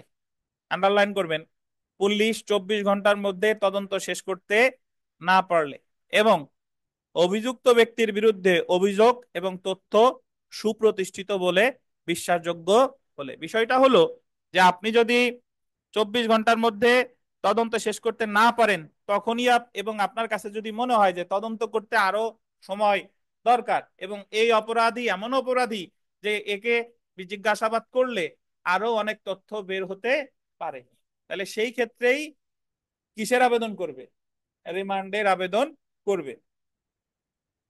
এখন দেখেন যে ম্যাজিস্ট্রেট কর্তৃক অভিযুক্তকে আটক বা রিমান্ড মঞ্জুর, মামলাটি বিচার করার আন্ডারলাইন করবেন, এখতিয়ার থাকুক বা না থাকুক এই লাইনটা আন্ডারলাইন করেন। রিমান্ড মঞ্জুর করতে ম্যাজিস্ট্রেটের বিচার করার এখতিয়ারের দরকার নাই। মামলাটি বিচার করার এখতিয়ার থাকুক বা না থাকুক, ম্যাজিস্ট্রেট উক্ত গ্রেফতারকৃত ব্যক্তিকে পুলিশ হেফাজতে বা জেল হেফাজতে আন্ডারলাইন করবেন এককালীন অনধিক 15 দিনের জন্য আটকের বা রিমান্ডের আদেশ দিতে পারে। তো তাহলে রিমান্ড মঞ্জুর করতে পারে একটানা কতদিন, 15 দিন। যদি পরীক্ষায় প্রশ্ন আসে যে ম্যাজিস্ট্রেটের কি ওই অপরাধ বিচার করার এখতিয়ার থাকতে হবে, বিচার যারা কোর্টে যান তারা ভালো জানেন যে রিমান্ড শুনানি করে সবসময় কগনিজেন্স কোর্ট। কগনিজেন্স কোর্ট তো করে হচ্ছে ম্যাজিস্ট্রেট। তো একজন ম্যাজিস্ট্রেটের কিন্তু খুনের মামলা বিচার করার এখতিয়ার নাই, কিন্তু সে ঠিকই খুনের মামলার কি শুনানি করতেছে, রিমান্ড শুনানি করতেছে। তো এজন্য রিমান্ড শুনানি করার জন্য ম্যাজিস্ট্রেটের ওই মামলার বিচারের এখতিয়ার থাকার দরকার নাই। আর সর্বোচ্চ 15 দিনের জন্য রিমান্ড মঞ্জুর করতে পারে বলা আছে কততে, 167-2। এখন আমরা একটু, আমি একটা কথা বলি, সেটা হলো যে আমাদের ফৌজদারি কার্যবিধিতে 2 জায়গায় রিমান্ড আছে। 167-2 ধারা দিয়ে লেখেন তদন্ত পর্যায়ে রিমান্ড। 167-2 ধারায় যে রিমান্ড, এটা কোন পর্যায়ে, তদন্ত পর্যায়ে। এবং সাথে আর একটু লেখেন, লিখেছেন কিনা আপনারা,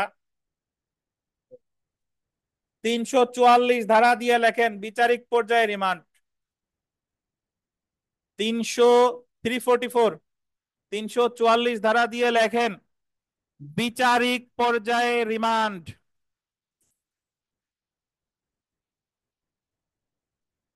লিখেছেন?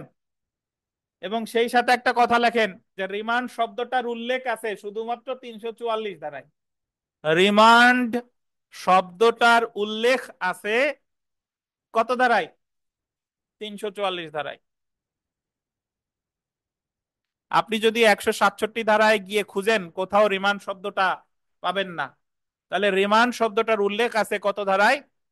344 ধারায়।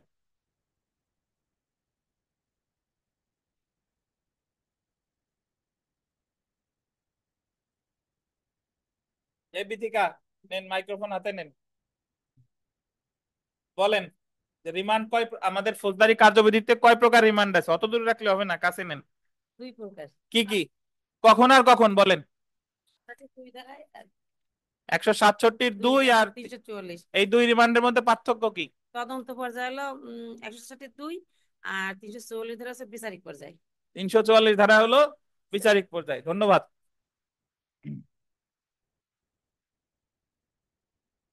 তো এখন আমরা আর একটা বিধান দেখবো। 167-5 আর একটা কথা আছে, সেটা একটু দেখি। যে 120 দিনের মধ্যে তদন্ত শেষ না হলে, ধারা 167-5, ফৌজদারি কার্যবিধির 167 ধারায় পুলিশের তদন্তের সর্বোচ্চ সময় আর কি, আন্ডারলাইন করেন, পুলিশের তদন্তের সর্বোচ্চ সময় হচ্ছে 120 দিন। এটা নির্দেশনামূলক। যদি 120 দিনের মধ্যে তদন্ত শেষ না হয়, তাহলে আন্ডারলাইন করেন 167-5 ধারায় যে ম্যাজিস্ট্রেট অপরাধটি আমলে নেওয়ার এখতিয়ার সম্পন্ন, বা যে ম্যাজিস্ট্রেট অপরাধটি তদন্ত করার নির্দেশ দিয়েছে, আন্ডারলাইন করবেন, সে আসামিকে জামিনে মুক্তি দিতে আদেশ দিতে পারে, যদি না অপরাধটি, আন্ডারলাইন করেন, মৃত্যুদণ্ড, যাবজ্জীবন কারাদণ্ড বা 10 বছরের অধিক কারাবাস হয়। এটার অর্থ হলো, ধরেন একজন ব্যক্তিকে গ্রেফতার করা হয়েছে বিনা প্রমাণায়। গ্রেফতার করার পরে ধরেন আমাদের এই মুহূর্তে যে রাজনৈতিক মামলাগুলো, রাজনৈতিক মামলায় একজনে গ্রেফতার করছে। গ্রেফতার করার পরে আমরা জানি এই মামলার তদন্ত শেষ করতে হবে ফৌজদারি কার্যবিধির 167-5 ধারা অনুসারে কতদিনের মধ্যে? 120 দিন। 120 দিনের মধ্যে তদন্ত শেষ করতে ম্যাজিস্ট্রেট পারে নাই। তাহলে আমার একটা অধিকার জন্মাইছে যে ইওর অনার, যেহেতু আমার আসামি দীর্ঘদিন হাজতবাস এবং 120 দিনের মধ্যে পুলিশ কি তদন্ত শেষ করতে পারে নাই, তাই তাকে জামিন দিতে মর্জি হয়, এবং জামিন দেওয়ার ক্ষমতা আপনার আছে, ফৌজদারি কার্যবিধিতে এই বিধান আছে। এই জামিনটা যদি আমি ম্যাজিস্ট্রেটের কাছে চাই, যদি কগনিজেন্স কোর্ট, আমলি আদালত, অনেকে আমলি আদালত বুঝতেছেন না, আমলি আদালত কি সামনে আমরা বুঝবো। আপাতত মনে রাখেন যে জামিনটা যদি ম্যাজিস্ট্রেটের কাছে চাই, তাহলে ম্যাজিস্ট্রেট জামিন দিতে পারে যদি অপরাধটা শাস্তি মৃত্যুদণ্ড, যাবজ্জীবন কারাদণ্ড বা 10 বছরের অধিক না হয়। অর্থাৎ আমি যদি এইভাবে বলি যে ধরেন তানবীর রে একটা হত্যা মামলায় গ্রেফতার করছে, এখন 6 মাসের মধ্যে তানবীর রে ম্যাজিস্ট্রেট জামিন এমনিতেই দেয় নাই, কোনো আদালতে দেয় নাই। এখন এই 120 দিনের মধ্যে পুলিশ তদন্ত শেষ করতে পারে নাই। এখন আমি যদি ম্যাজিস্ট্রেটের কাছে গিয়ে 167-5 ধারায় তানবীরের কাছে জামিন, মানে তানবীরের জামিন চাই, যে বললাম যে ইওর অনার, যে 120 দিনের মধ্যে তদন্ত শেষ হয় নাই, তানবীরে জামিন দিতে মর্জি হয়, ম্যাজিস্ট্রেট জামিন দিতে পারবে কিনা বলেন তো? পারবে না। কারণ তানবীর যে মামলায় গ্রেফতার হয়েছে সেই মামলার সর্বোচ্চ সাজা কি? মৃত্যুদণ্ড। তানবীর যে মামলায় গ্রেফতার হয়েছে এই মামলার সাজা যদি 10 বছরের কম হতো, তাহলে ম্যাজিস্ট্রেট কি জামিন দিতে পারত। বুঝছেন কিনা?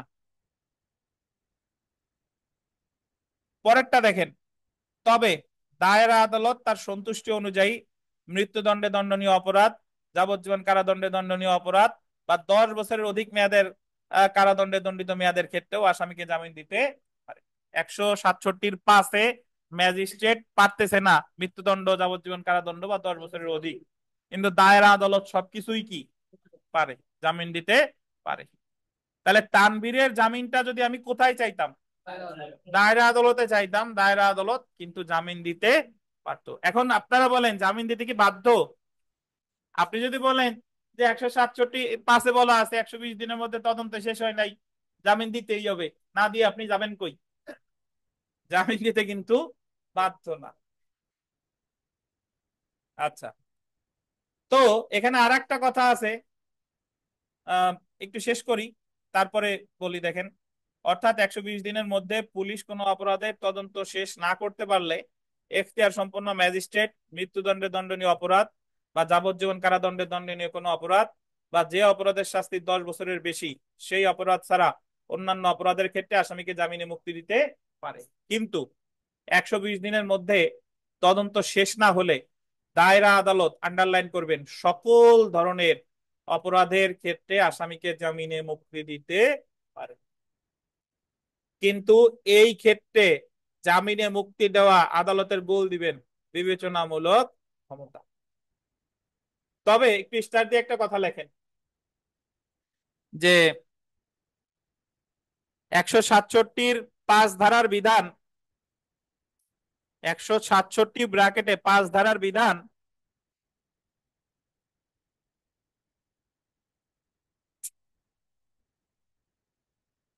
দণ্ডবিধির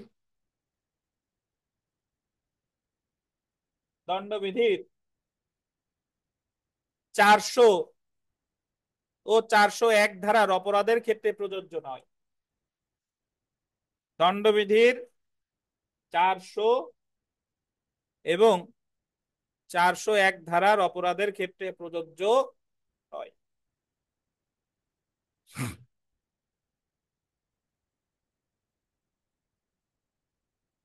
এই কথাটার অর্থ কি? এই কথাটার অর্থ হলো যে দণ্ডবিধির 400 ধারায় বলা আছে ডাকাত দলের সদস্য, আর 401 ধারায় বলা আছে চোর দলের সদস্য। তো যদি কোনো ব্যক্তি এই 401 আর 400 ধারায় সে জেল হাজতে থাকে, তাহলে তারে 167-5 ধারায় দায়রা আদালতে জামিন দিবে না। এখন আপনি বলতে পারেন যে স্যার তাহলে সে কি কোনোদিনই জামিন পাবে না? জামিন পাবে না কে বলছে? কিন্তু 167-5-এ পাবে না। সে অন্যান্য ধারার সুযোগ সুবিধা যেরকম 497, 498 ধারায় তো জামিন দিতেই পারে। কিন্তু আপনি যদি অসুস্থ হন, স্ত্রীলোক হন, পীড়িত বা অক্ষম হন, বা আদালত দীর্ঘকালীন হাজতবাস বিবেচনায় দিতে পারে, কিন্তু না। কিন্তু 167-5 ধারা দুইটা অপরাধের ক্ষেত্রে প্রযোজ্য না। একটা হলো দণ্ডবিধির কত ধারা? 400 ধারা। 400 ধারায় আছে ডাকাত দলের সদস্য, আর 401 ধারায় কি আছে? চোর দলের সদস্য। দিনেশ সাহেব, 167-5 কি বুঝছেন? বুঝছেন? দিনেশ একটু মাইক্রোফোনটা দেন, কি বুঝছেন একটু ওনার কথা শুনি। দেন, দেন মাইক্রোফোনটা দেন আগে। নেন নেন মাইক্রোফোন নেন। বসেন বসেন, বসে বলেন। 167-5-এ কি বুঝছেন বলেন।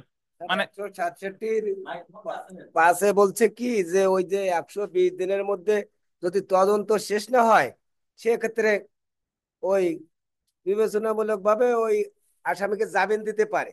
কে পারে? হ্যাঁ যদি জুডিশিয়াল ম্যাজিস্ট্রেট বা এই নিম্ন আদালত হয়, হ্যাঁ সেক্ষেত্রে মৃত্যুদণ্ড, তারপরে যাবজ্জীবন 10 বছর যদি ঊর্ধ্বকাল হয় সেক্ষেত্রে দেবে না। জি। ঠিক আছে, পরবর্তীতে ওই জজ করে যে মিস কেস করিয়া মিস কেসে জামিন দিবে, এই কথাটা বলছে স্যার। আচ্ছা, মিস্টেস দিয়ে দরকার নাই, আপনি বলেন যে ম্যাজিস্ট্রেট কোর্ট দিবে না কিন্তু দায়রা আদালত দিতে দিবে। পারে। ধন্যবাদ। কিন্তু কোন ক্ষেত্রে দিবে না? স্যার দিবে হলো যদি কোনো ওই ডাকাত দলের সদস্য হয় 400 ধারা, হ্যাঁ, আর যদি চোরের দলের সদস্য হয় 401 ধারা, সেক্ষেত্রে আর উনিও দেবে না। সেটা দারুন দারুন দারুন। সেক্ষেত্রে যাতে হাইকোর্টে। আচ্ছা, যাক, কোনো কেরাবেরা করেন নাই নাকি আপনার যে ভাষা সেই আচ্ছা আচ্ছা। তো তানভীর ধরেন, তানভীরকে বলি। তানভীর বলেন যে রিমান্ড বলতে আপনি কি বুঝেন? এই যে আমরা এতক্ষণ ধরে যে পড়লাম রিমান্ড, রিমান্ড কখন চাইতে পারে একজন পুলিশ, বলেন।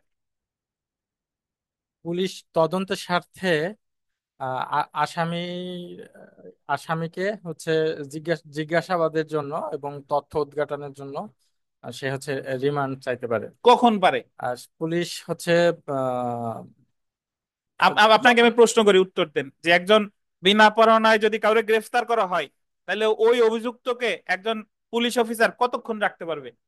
বিনা পরোয়ানায় গ্রেপ্তার করলে 24 ঘন্টা পর্যন্ত রাখতে পারবে। 24 ঘন্টা পর্যন্ত রাখতে পারবে। কোথায় বলা আছে? 24 ঘন্টা পর্যন্ত রাখতে পারবে, এটা হচ্ছে কত, 61 ধারা। 61 ধারায়। আচ্ছা, 24 ঘন্টার পরে কি করবে?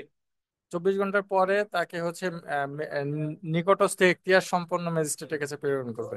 মানে 24 ঘন্টার মধ্যেই প্রেরণ করতে হবে, 24 ঘন্টার অতিরিক্ত হওয়া যাবে না আর কি। পুলিশ 24 ঘন্টায় রাখতে পারবে, কিন্তু ম্যাজিস্ট্রেটের কাছে নিতে যে সময়টা, ওই ওই সময়টা সময়টুকু বাদ কাউন্ট যাবে। হবে না আর কি। আচ্ছা, মানে 24 ঘন্টা পুলিশের কাছে রাখলো আর যাইতে লাগলো 5 ঘন্টা, মোট 29 ঘন্টাই হলো, কিন্তু পুলিশ রাখছে কয় ঘন্টা? 24 ঘন্টা। আর ওই 5 ঘন্টা তো যাতায়াত বাবদ লাগছে, এটা বোঝানো হয়েছে। আচ্ছা, তো এখন আর লাস্ট প্রশ্ন আপনার কাছে, যে রিমান্ড আমাদের ফৌজদারি কার্যবিধিতে কোন কোন জায়গায় আছে? আর রিমান্ড আছে কত, 61 ধারা, 167, বলেন, মনের বলতে দেন, বলেন। 167 2 ধারা, আর আছে 344 ধারা। 344 ধারায় তদন্ত পর্যায়ে যে রিমান্ড, এটা আছে 167(2), এবং বিচারিক পর্যায়ে যে রিমান্ড, এটা আছে 344 ধারা। 344। বাট উভয় ক্ষেত্রেই সর্বোচ্চ কত দিন? 15 দিন। ধন্যবাদ। এখন আমরা একটু এখানে চলে আসি, দেন তানভীর দেন, জেনে রাখা ভালোতে আসি। আপনাদের পুরাতন বইতে এই প্রশ্নটা, এই এই অংশটুকু নেই, বাট এটা খুবই গুরুত্বপূর্ণ। জেনে রাখা ভালো। দেখেন যে কি লিখতে হবে আমি বলে দিব, সমস্যা নাই, আগে পড়ি। যে প্রথম শ্রেণীর ম্যাজিস্ট্রেট বা মেট্রোপলিটন ম্যাজিস্ট্রেট 167 ধারায় রিমান্ডের আদেশ কারণ সহ প্রেরণ করবে যথাক্রমে চিফ জুডিশিয়াল ম্যাজিস্ট্রেট বা চিফ মেট্রোপলিটন ম্যাজিস্ট্রেটের নিকট। একটু বুঝেন, যদি রিমান্ডটা মঞ্জুর করে প্রথম শ্রেণীর ম্যাজিস্ট্রেট আদালত, তাহলে এই রিমান্ডের বিষয় উনি জানাবে, অবগত করবে চিফ জুডিশিয়াল ম্যাজিস্ট্রেটকে। কথা শেষ। প্রথম শ্রেণীর ম্যাজিস্ট্রেট রিমান্ড মঞ্জুর করলে এই বিষয়ে উনি অবগত করবে কাকে? যেহেতু উনি অধীনস্থ কার? Chief judicial magistrate. যদি রিমান্ডটা মঞ্জুর করে মহানগর এলাকায় মেট্রোপলিটন ম্যাজিস্ট্রেট, তাহলে এই বিষয়ে আদেশের কারণ অবগত করবে কাকে? Chief metropolitan magistrate. এই কথাগুলোই বলা আছে 167(4). তা আপনার উপধারা মনে রাখার দরকার নাই, আপনি শুধু মনে রাখবেন কি 167 ধারায় আছে। পরীক্ষায় এভাবে প্রশ্ন আসবে যে প্রথম শ্রেণীর ম্যাজিস্ট্রেট রিমান্ড মঞ্জুর করলে এই বিষয়ে অবগত করা হবে কাকে? Chief judicial magistrate. যদি মেট্রোপলিটন ম্যাজিস্ট্রেট মঞ্জুর করে, চিফ মেট্রোপলিটন ম্যাজিস্ট্রেট। বুঝতে পারছেন?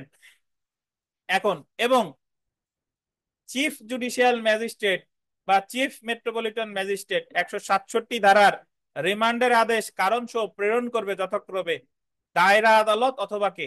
মহানগর দায়রা আদালত। এটার অর্থ হলো, আমরা তো জানি যে চিফ স্যারও রিমান্ড মঞ্জুর করতে পারে। চিফ জুডিশিয়াল ম্যাজিস্ট্রেট যদি রিমান্ড মঞ্জুর করে, তাহলে উনি কার অধীনস্থ? তাহলে উনি জানাবে কাকে? দায়রা আদালতকে। আর যদি চিফ মেট্রোপলিটন ম্যাজিস্ট্রেট রিমান্ড মঞ্জুর করে, তাহলে উনি কার অধীনস্থ? মহানগর দায়রা। তাহলে উনি অবগত করবে কাকে? মহানগর দায়রা আদালতকে। আবার বলি, শুনেন, খুব সহজ মনে রাখা, আপনার উপধারা মনে রাখার কোনোই প্রয়োজন নাই। প্রথম শ্রেণীর ম্যাজিস্ট্রেট রিমান্ড দিলে কারণ জানাবে chief judicial magistrate. Metropolitan magistrate remand আবেদন মঞ্জুর করলে জানাবে কাকে? Chief metropolitan magistrate. আচ্ছা, যদি রিমান্ডটা মঞ্জুর করে স্বয়ং চিফ জুডিশিয়াল ম্যাজিস্ট্রেট, তাহলে জানাবে কাকে? দায়রা আদালতকে, দায়রা জজ বিশেষ করে। আর রিমান্ডটা মঞ্জুর করে যদি চিফ মেট্রোপলিটন ম্যাজিস্ট্রেট, তাহলে জানাবে কাকে? মহানগর দায়রা আদালত। বুঝছেন না? 167 167 উপধারা মনে রাখার প্রয়োজন নাই, জাস্ট ফ্যাক্ট মনে রাখেন। আচ্ছা, এখন এই পাশে একটু আমাদের বাদ থেকে গেছে, জেনে রাখা ভালো। আগের পেজে দেখেন, জেনে রাখা ভালো যে সর্বোচ্চ বা সর্বসাকুল্যে 15 দিনের রিমান্ড বা পুলিশ হেফাজতে রিমান্ডের আদেশ দিতে পারে। আচ্ছা, এখানে একটা কথা একটু লিখে রাখেন, সেটা হলো রিমান্ড আবেদন মঞ্জুর বা না মঞ্জুর সমান সমান লিখে রাখেন রিভিশন। রিমান্ড আবেদন মঞ্জুর বা না মঞ্জুর সমান সমান কি? রিভিশন।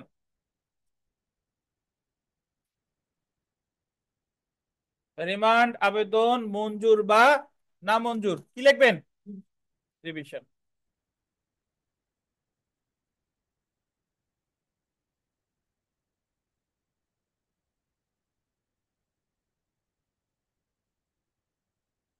তো এখানে একটু দেখেন যে সর্বোচ্চ তদন্তের মেয়াদ কতদিন? 120 দিন। এটা বাধ্যতামূলক না। আর 120 দিনের মধ্যে তদন্ত সমাপ্ত না হলে আসামিরে কি দেওয়া যাবে? জামিনে মুক্তি দেওয়া যাবে। তারপরে পয়েন্টটা গুরুত্বপূর্ণ।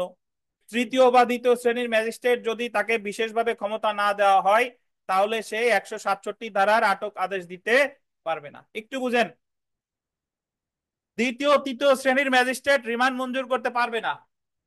তবে যদি তারে কি দেওয়া হয়? বিশেষ ক্ষমতা দেওয়া হয়, তাহলে সে রিমান্ড মঞ্জুর করতে পারবে। তো পরীক্ষায় যদি আসে যে নিম্নের কোন শ্রেণীর ম্যাজিস্ট্রেট রিমান্ড মঞ্জুর করতে পারে, অপশনে আছে প্রথম শ্রেণী, দ্বিতীয় শ্রেণী, তৃতীয় শ্রেণী, উপরে সবাই পারে। উত্তর হবে কে?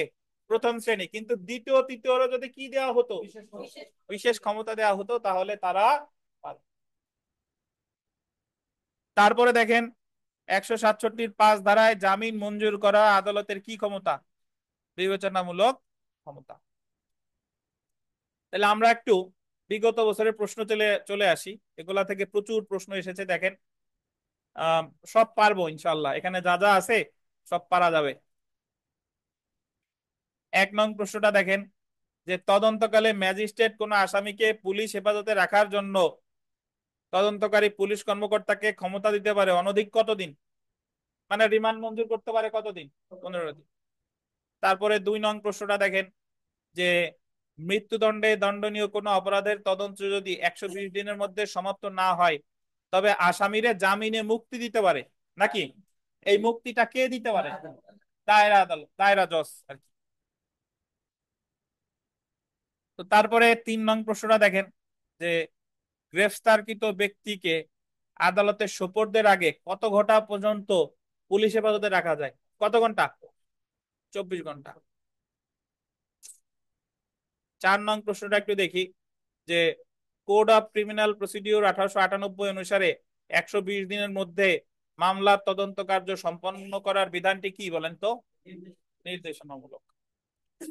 আমরা একটু সেলফ প্র্যাকটিসে চলে আসি। সেলফ প্র্যাকটিসের এই প্রশ্নটা আপনাদের বইতে নেই, সমস্যা নাই, আমরা যা পড়ছি অতটুকু মনে রাখলেই হবে। Person arrested not to be detained more than 24 hours.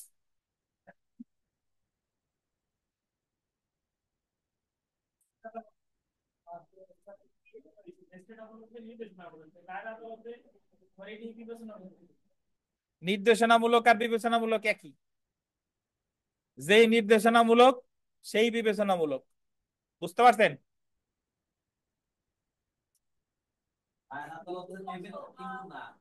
যে আমরা লোকালি কি বলি, গয়া আর পেয়ারা একই। যেই নির্দেশনামূলক সেই বিবেচনামূলক, আলাদা কিছু না। পয়জা আর ডিম দেখেন তো। আচ্ছা, 3 নংটা দেখেন, person arrested not to be detained more than dash hours. কত আওয়ার্স? 24 আওয়ার্স। 5 নং দেখেন, পুলিশ হেফাজতে অভিযুক্ত ব্যক্তিকে আটক বা রিমান্ড সম্পর্কিত বিধান কোনটি? কত ধারায়? এই জায়গায় 167 আছে, 344 কিন্তু নাই। কত ধারা? 167। আর যদি বলে রিমান্ড শব্দটার উল্লেখ আছে কত ধারায়? কি হয়েছে গণেশ সাহেব, কনভিন্স হন নাই? আরো বলবো?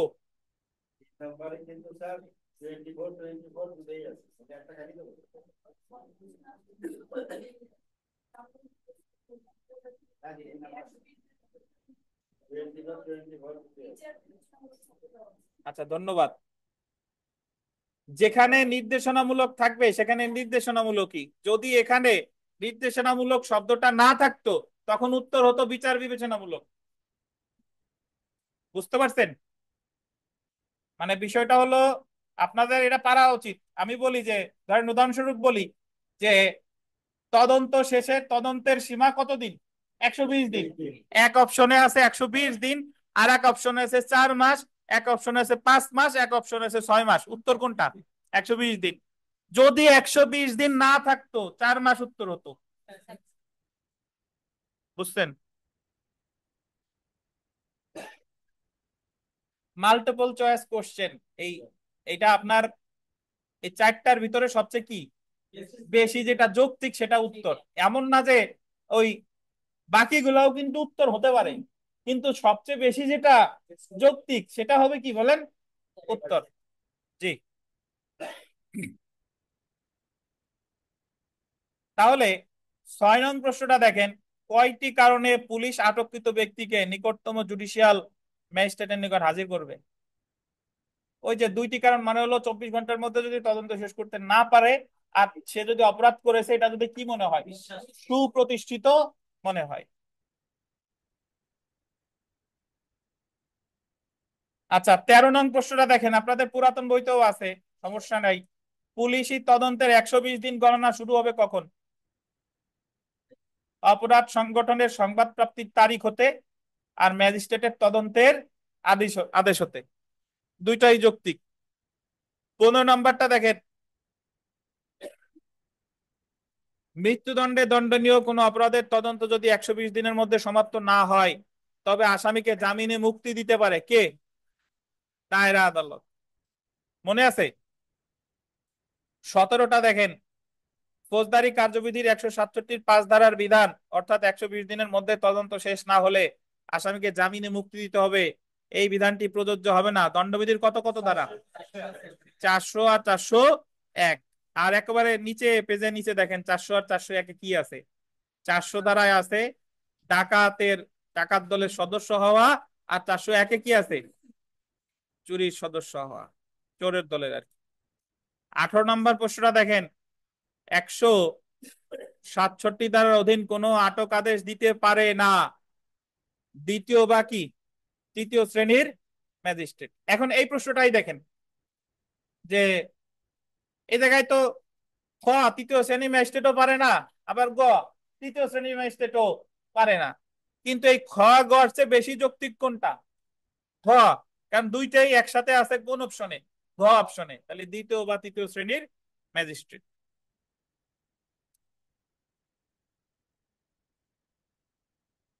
আচ্ছা, একেবারে সব শেষের প্রশ্নটা দেখেন যে ফৌজদারি কার্যবিধির 167 ধারা অনুসারে দেশ আদালত আসামিকে জামিনে মুক্তি দিতে পারে 120 দিনের মধ্যে যদি তদন্ত কি না হয়, শেষ না।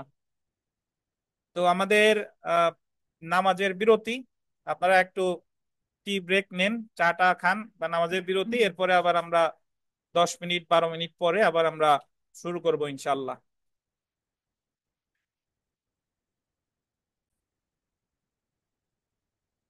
তো আমরা শুরু করি। দেখেন, আমরা চলে আসি সমন। সমন সামন্স ধারা 68 থেকে 74 এবং 94 থেকে 95। তো সমন খুবই গুরুত্বপূর্ণ একটা টপিক, এখান থেকে আমাদের প্রশ্ন আসার খুবই সম্ভাবনা রয়েছে। প্রিলিমিনারিতে 1 নাম্বার পাবেন ইনশাল্লাহ। তো সমন আসলে কাকে বলে? সমন হলো কাউকে কোনো বিষয় সম্পর্কে অবগত করা। যখন কোনো ব্যক্তির বিরুদ্ধে কোনো মামলা দায়ের করা হয়, তখন আদালত যদি সমন ইস্যু করে, তাহলে ওই সমনের মাধ্যমে ওই ব্যক্তিকে অবগত করা যে আপনার বিরুদ্ধে একটা মামলা হয়েছে, অমুক তারিখে আপনার আদালতে হাজির হতে হবে। অর্থাৎ কাউকে জানানো যে আপনার বিরুদ্ধে একটা আইনগত পদক্ষেপ নেওয়া হয়েছে, কাউকে জানানো যে আপনার অমুক দলিলটা আদালতে হাজির করতে হবে। তো দেখেন, ফৌজদারি কার্যবিধি অনুযায়ী আন্ডারলাইন করেন, সমন 2 ধরনের হতে পারে। পরীক্ষায় প্রশ্ন আসতে পারে যে সমন কয় ধরনের? ফৌজদারি কার্যবিধিতে সমন হচ্ছে 2 ধরনের। কি কি দেখেন, কোন ব্যক্তিকে হাজির হওয়ার জন্য সমন, মানে ব্যক্তির প্রতি সমন, এটা আছে 68 থেকে 74। আর কোন দলিল বা অন্য জিনিস হাজির করার জন্য সমন, এটা আছে কত? 94 থেকে 95। তাহলে আমাদের এইভাবে আসতে পারে প্রশ্ন যে কোন ব্যক্তির প্রতি সমন দেওয়া হয় কত ধারার বিধান অনুসারে? 68 থেকে কত? 74। এবং কোন দলিল বা অন্য কোন জিনিস হাজির করার জন্য 94 এবং 95। তো প্রথমে আমরা চলে আসি কোনো ব্যক্তিকে হাজির হওয়ার জন্য সমন।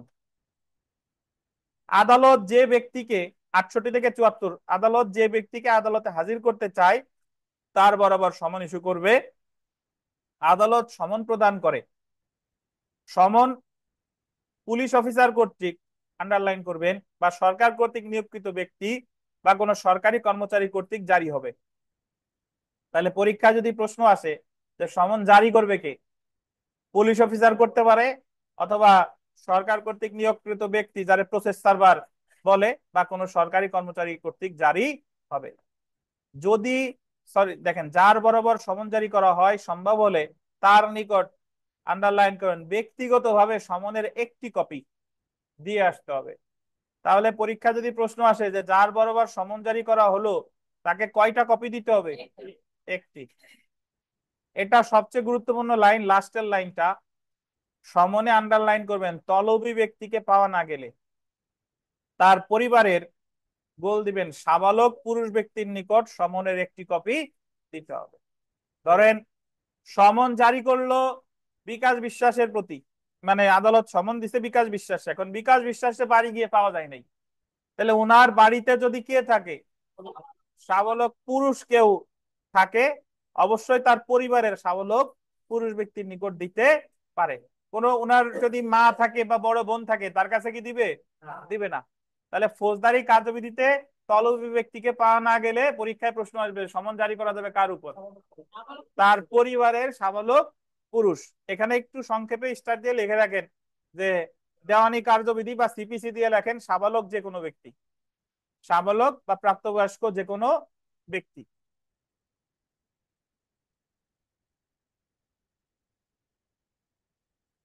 এটার অর্থ কি?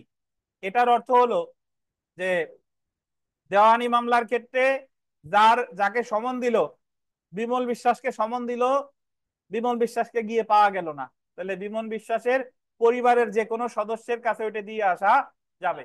কোন মামলায়? দেওয়ানি মামলায়, সে পুরুষ হোক আর হোক মহিলা। কিন্তু ফৌজদারি মামলা হলে কার কাছে দেওয়া যাবে?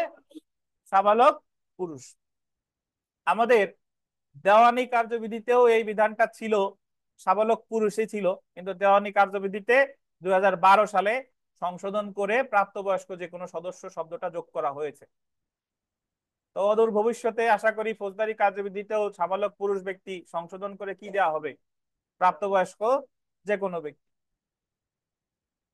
এই জায়গায় ধারা আমার মনে রাখার প্রয়োজন নাই। ধারা 72টা দেখেন, প্রজাতন্ত্রের কর্মচারীর উপর সমন জারি। প্রজাতন্ত্রের কর্মচারী মানে হচ্ছে কি কর্মকর্তা? সরকারি, যারা সরকারি চাকুরি করে থাকেন আর কি। প্রজাতন্ত্রের কর্মচারীর উপর সমন জারির ক্ষেত্রে সে যে অফিসে চাকরি করে, গোল দিবেন, তার প্রধান কর্মকর্তা বরাবর জারি করতে হবে। সে যে সরকারি অফিসে চাকরি করে ওই অফিসের যে প্রধান কর্মকর্তা তার বরাবর কি জারি করতে হবে? সমন জারি করতে হবে। বুঝতে পারছেন? তাহলে যদি ধরেন যে চিফ জুডিশিয়াল ম্যাজিস্ট্রেট কোর্টের এক স্টাফের নামে মামলা হলো, বা একজন বিচারকের একজন জুডিশিয়াল ম্যাজিস্ট্রেটের নামে মামলা হয়েছে, তাহলে সমনটা দিবে কার কাছে? ওই অফিসের প্রধান হলো চিফ জুডিশিয়াল ম্যাজিস্ট্রেট, তাহলে কার কাছে দিবে? চিফ জুডিশিয়াল ম্যাজিস্ট্রেটের কাছে। জি। যদি চিফ স্যারের বিরুদ্ধে মামলা হয় তাহলে সমন কার কাছে দেবে? তাহলে দায়রা জজের কাছে। জি। আচ্ছা, এখন ধারা 73 দেখেন তো, এটা একটু মনে রাখেন যে প্রজাতন্ত্রের কর্মচারীর উপর সমন কত দ্বারা? 72 দ্বারা। কার বরাবর জারি করবে? প্রধান কর্মকর্তা বরাবর। ধারা 73 দেখেন,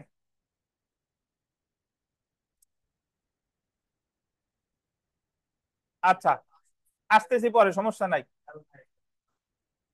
আচ্ছা, ধারা 73 দেখেন, স্থানীয় সীমার বাইরে সমন জারি। স্থানীয় সীমার বাইরে সমন জারি অর্থাৎ যদি এরকম হয় যে মামলা করতে, ধরেন গোপালগঞ্জ সদর থানায়, গোপালগঞ্জ আপিল আদালতে মামলা হলো, কিন্তু ওই আসামি বাস করে খাগড়াছড়িতে, আসামি খাগড়াছড়িতে, তাহলে ওই সমনটা কিভাবে জারি করবে? এই বিধানটা বলছে ফৌজদারি কার্যবিধি 73 ধারায়। একটু পড়ি। আদালত তার স্থানীয় সীমার বাইরে সমন জারি করতে চাইলে যে ব্যক্তির বরাবর সমন জারি করা হবে সেই ব্যক্তি যে ম্যাজিস্ট্রেটের এখতিয়ারাধীন, যে ম্যাজিস্ট্রেটের এখতিয়ারাধীন তার নিকট সমন প্রেরণ করবে এবং সে উক্ত সমন জারি করবে। মানে হলো গোপালগঞ্জ আদালতে এই সমনটা পাঠাবে খাগড়াছড়ি আদালতের কাছে, খাগড়াছড়ি আদালত ওই ব্যক্তি বরাবর কি করবে, সমন জারি করবে। কিন্তু গোপালগঞ্জ আদালত কিন্তু সরাসরি ওই অভিযুক্তের বা ওই ব্যক্তির বরাবরে কিন্তু সমন পাঠাবে না। পদ্ধতি কি, গোপালগঞ্জ জুডিশিয়াল ম্যাজিস্ট্রেট আদালত ওই জায়গার জুডিশিয়াল ম্যাজিস্ট্রেট আদালতে কি পাঠাবে, সমন পাঠাবে, তারা হচ্ছে জারি করবে। তাহলে এখতিয়ারের বাইরে সমন জারি সম্পর্কে আলোচনা করা হয়েছে কত দ্বারাই, ৭৩ দ্বারাই। তাহলে আমরা সমন সম্পর্কে কি কি প্রশ্ন আসতে পারে দেখেন। যদি বলে ফৌজদারি কার্যবিধিতে সমন কয় কয় প্রকার, 2 প্রকার, একটা হলো ব্যক্তির প্রতি আর একটা কি বস্তুর প্রতি। ব্যক্তির প্রতি আছে ৬৮ কত দ্বারা ৭৪। সমনে যদি তলবী ব্যক্তিকে না পাওয়া যায় ফৌজদারি মামলার ক্ষেত্রে সমন দিবে কাকে, পরিবারের সাবালক পুরুষ। দেওয়ানি মামলা হলে প্রাপ্তবয়স্ক যে কোনো সদস্য। যদি প্রজাতন্ত্রের কর্মচারী হয়, কর্মকর্তা হয়, তাহলে সমনটা কার বরাবর দিতে হবে, প্রধান কর্মকর্তা বরাবর। এবং কত ধারায়, ৭২ ধারায়। যদি এখতিয়ারের বাইরে সমন জারি করতে হয় তাহলে সেই বিধান বলেছে কত ধারায়, ৭৩ ধারায়। কার কাছে পাঠাবে, সে যে এলাকার অধীন সে এলাকায়। কি মাহবুব সাহেব, কি কি কি জিজ্ঞেস করেন?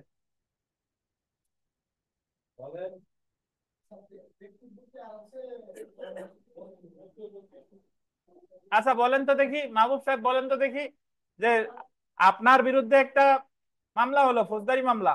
এখন সমন জারি করলো কিন্তু আপনারে গিয়ে কোটালীপাড়ার গিয়ে পায় নাই। এখন ওই সমন কার কাছে দিবে, আপনার পরিবারের?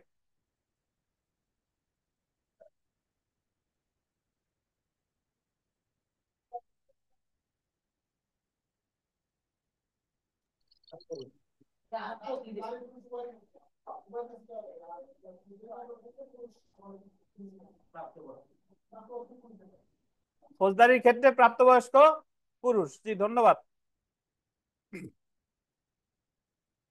এখন আমরা একটু পড়ি দেখেন। যে কোনো দলিল হাজির করার জন্য সমন, যে কোনো দলিল হাজির করার জন্য সমন আছে কততে, ধারা ৯৪। তদন্ত, অনুসন্ধান, বিচার বা অন্য কোনো কার্যক্রমের জন্য প্রয়োজনীয় কোনো দলিল হাজির করার জন্য, আপনাদের পুরাতন বইতে এই অংশটুকু নাই, প্রয়োজনীয় কোনো দলিল হাজির করার জন্য গোল দিবেন আদালত সমন ইস্যু করতে পারে, বা গোল দিবেন থানার ভারপ্রাপ্ত কর্মকর্তা লিখিত আদেশ দিতে পারে। তাহলে একটু থামেন, যে কোনো বস্তু বা দলিল হাজির করার জন্য সমন দিতে পারবে কে, আদালতও পারে, থানার ভারপ্রাপ্ত কর্মকর্তাও পারে। কখন পারে, তদন্তের সময় পারে, অনুসন্ধানের সময় পারে, বিচারের সময় পারে, বা অন্য কোনো কার্যক্রমের ক্ষেত্রেও পারে। কত ধারায় পারে, ৯৪ ধারায় পারে। ধন্যবাদ। অবশ্যই কি আকারে, লিখিত আকারে। সুতরাং ৯৪ ধারায় আদালত সমন জারি করে বা থানার ভারপ্রাপ্ত কর্মকর্তা লিখিত আদেশ দ্বারা দলিল উপস্থাপন করার আদেশ দিতে পারে। তবে কথা আছে, থানার ভারপ্রাপ্ত পুলিশ কর্মকর্তা নিম্নলিখিত দলিল উপস্থাপন করার জন্য আদেশ দিতে পারে না। ৯৪ ধারায় থানার ভারপ্রাপ্ত কর্মকর্তার ক্ষমতা সীমিত। এই জায়গায় বলছে যে নিম্নলিখিত ক্ষেত্রে আদেশ দিতে পারবে না। কি কি দেখেন, ১ নাম্বারটা একটু দেখেন, ব্যাংকের হেফাজতে আছে এমন দলিল বা কোনো ব্যক্তির ব্যাংক হিসাব সম্পর্কিত দলিল। ধরেন এমন একটা মামলা তদন্তাধীন আছে, যে মামলাটা হচ্ছে ব্যাংকের হিসাব সংক্রান্ত, ব্যাংকের হিসাব সংক্রান্ত। তাহলে সেই ক্ষেত্রে কে সমন দিতে, ওসি সাহেব সমন দিতে পারবে না ব্যাংকের হেফাজতে আছে এমন কোন দলিল হাজির করার জন্য ব্যাংক কর্তৃপক্ষরে কি সমন দিতে পারবে না, বা কোনো ব্যক্তির হিসাব সম্পর্কিত তথ্য জানার ক্ষমতাও ওসি সাহেবের নাই। তবে কথা আছে, দেখেন, ব্যাংকের হেফাজতে আছে এমন দলিল বা কোনো ব্যক্তির ব্যাংক হিসাব সম্পর্কিত দলিল দাখিল করার জন্য পুলিশ কর্মকর্তা লিখিত আদেশ দিতে পারে না, এটাই আমরা জানি। কিন্তু আন্ডারলাইন করবেন দণ্ডবিধির 403, 406, 408, 409, 421 থেকে 424 এবং 465 থেকে 477 ক ধারার অপরাধের তদন্তের উদ্দেশ্যে গোল দিবেন দায়রা আদালতের অনুমতি নিয়ে কোন ব্যক্তির ব্যাংক হিসাব সম্পর্কিত দলিল উপস্থাপনের জন্য পুলিশ কর্মকর্তা লিখিত আদেশ প্রদান করতে পারে। একটু বুঝাই।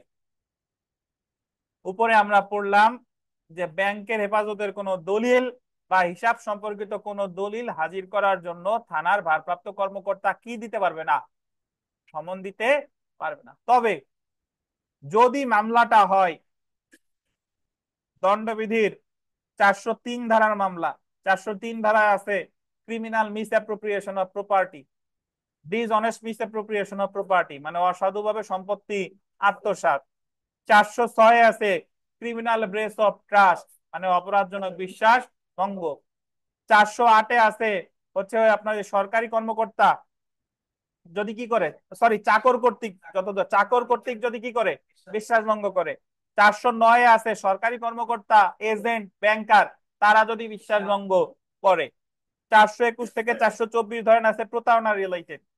আর 465 থেকে 477 ক আছে জালিয়াতি।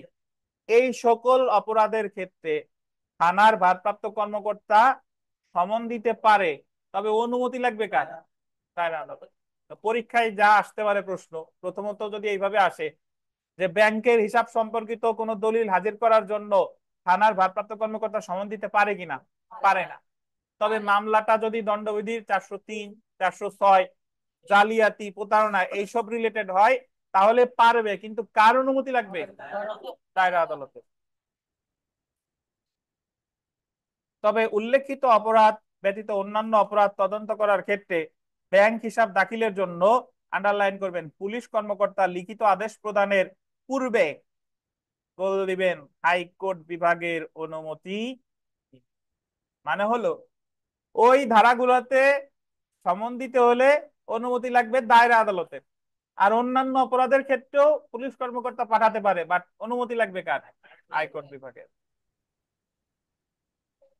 তাহলে পুলিশ কর্মকর্তা কোন ব্যাংক হিসাব জব্দ করার জন্য সমন দিতে পারে যদি মামলাটা দণ্ডবিধির এত এত ধারায় হয়, অনুমতি নিতে হবে দায়রা আদালতের। আর যদি যে সকল ধারার গুলো কথা বলছে ওইগুলা ছাড়া অন্য কোনো হয় তাহলে অনুমতি লাগবে কার? হাইকোর্ট বিভাগের। এই সব কথাই বলা হয়েছে কত ধারায়? 94 ধারা। এ জায়গায় একটা কথা লেখেন, সমন সমান সমনের বিরুদ্ধে প্রতিকার লেখেন রিভিশন, সমন সমান সমান রিভিশন, সমন সমান সমান রিভিশন।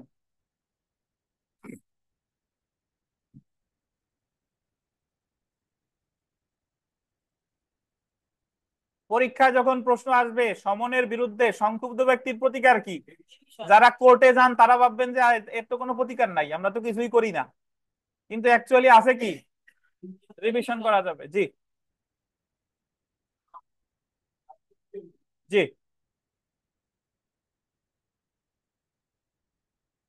তো এখন দেখেন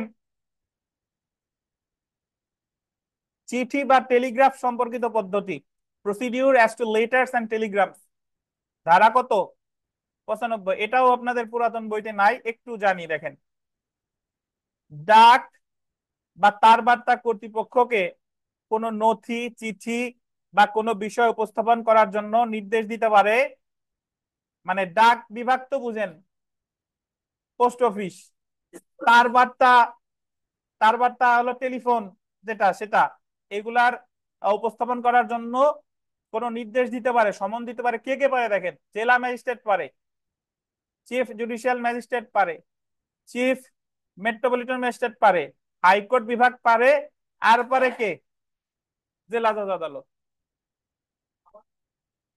পারে হচ্ছে ডাক বা তার বার্তা কর্তৃপক্ষকে কোন চিঠি বা বিষয় উপস্থাপন করার নির্দেশ দিতে পারে জেলা ম্যাজিস্ট্রেট বা chief judicial magistrate, chief metropolitan magistrate, high court বিভাগ বা কে? জেলা জজ আদালত।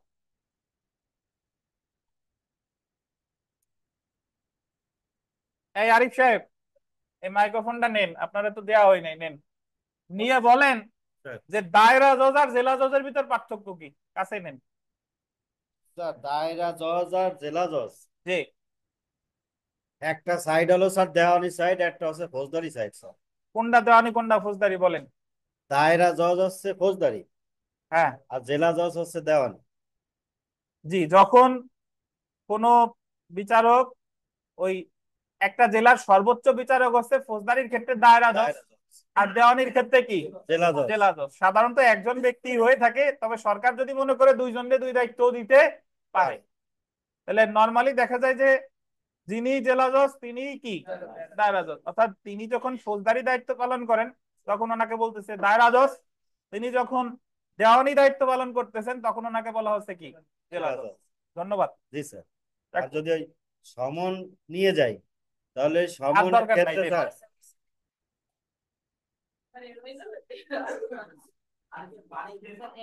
আচ্ছা, তাহলে ভাই না জেলা জজই, জেলা জজই শুনেন। আচ্ছা, তো একটু শুনেন, বিষয়টা হলো যে আমরা তাহলে কি কি জানলাম। সেটা হলো যে আহ সমন কয় প্রকার, কে ব্যক্তির প্রতি আর কার প্রতি, ব্যক্তির প্রতি কত ধারা থেকে কত ধারা, 68 থেকে 74। বস্তুর প্রতি কত ধারা থেকে কত ধারা, 94 আর 95। ব্যক্তিরে কয় কপি দিতে হবে, 1 কপি। তলবি ব্যক্তি পাওয়া না গেলে কারে দিতে হবে, সাবালক পুরুষ। সরকারি কর্মকর্তার ক্ষেত্রে কারে দিতে হবে, প্রধান কর্মকর্তা। যদি এখতিয়ারের বাইরে হয় সরাসরি আসামি সরাসরি অভিযুক্তের কাছে পাঠাবে না, সে যে এলাকার অধীন সে এলাকায় সমনের বিরুদ্ধে সংক্ষুব্ধ ব্যক্তির প্রতিকার কি, রিভিশন। আচ্ছা, বস্তুর প্রতি সমন আছে কত কত ধারায়, 94 আর 95 ধারায়। জি, বস্তুর প্রতি সমনের জন্য সমন দিতে পারে কে কে, ভারপ্রাপ্ত কর্মকর্তাও পারে, আদালতও পারে। ওসি সাহেব কি কোনো ব্যাংকের হিসাব তলব করতে পারে, পারে না। তবে মামলাটা যদি দণ্ডবিধির 403, 406, 409, 408, 421 থেকে 424 বা জালিয়াতি রিলেটেড হয়, তাহলে অনুমতি নিতে পারে কার, দায়রা আদালতের অনুমতি দিয়ে লিখিত আদেশ বা সমন দিতে পারে। আর অন্যান্য ক্ষেত্রে কার, হাইকোর্ট বিভাগের। ডাক বিভাগের বা টেলিগ্রাম রিলেটেড, ওই যে তার বার্তা রিলেটেড কোন কর্তৃপক্ষরে কোনো চিঠি বা কোনো জিনিস হাজির করার জন্য সমন দিতে পারে কে কে পারে,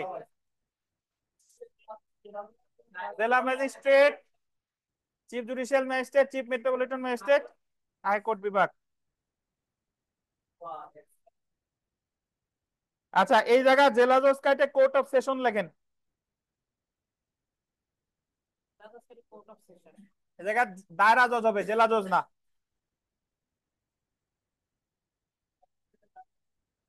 দায়রা জজ লিখবেন, জেলা কেটে দায়রা লিখবেন।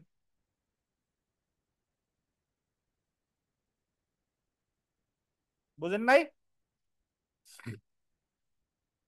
কোন জায়গায় লেখা লাগবে না, চুপ করে বসে থাকেন।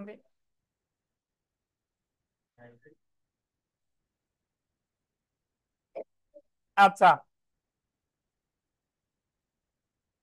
এখন আমরা একেবারে প্রথম পেজে সমনের আগে একটা পেজ, ওই পেজটা পড়াই নাই, ওই পেজে একটু চলে আসেন। হাজির হতে বাধ্য করার প্রক্রিয়া,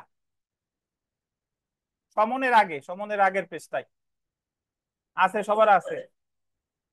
হাজির হতে বাধ্য করার কি বলেন প্রক্রিয়া। আমাদের ফৌজদারি কার্যবিধিতে কোন ব্যক্তিকে হাজির করার জন্য বেশ কতগুলা পদ্ধতি আছে।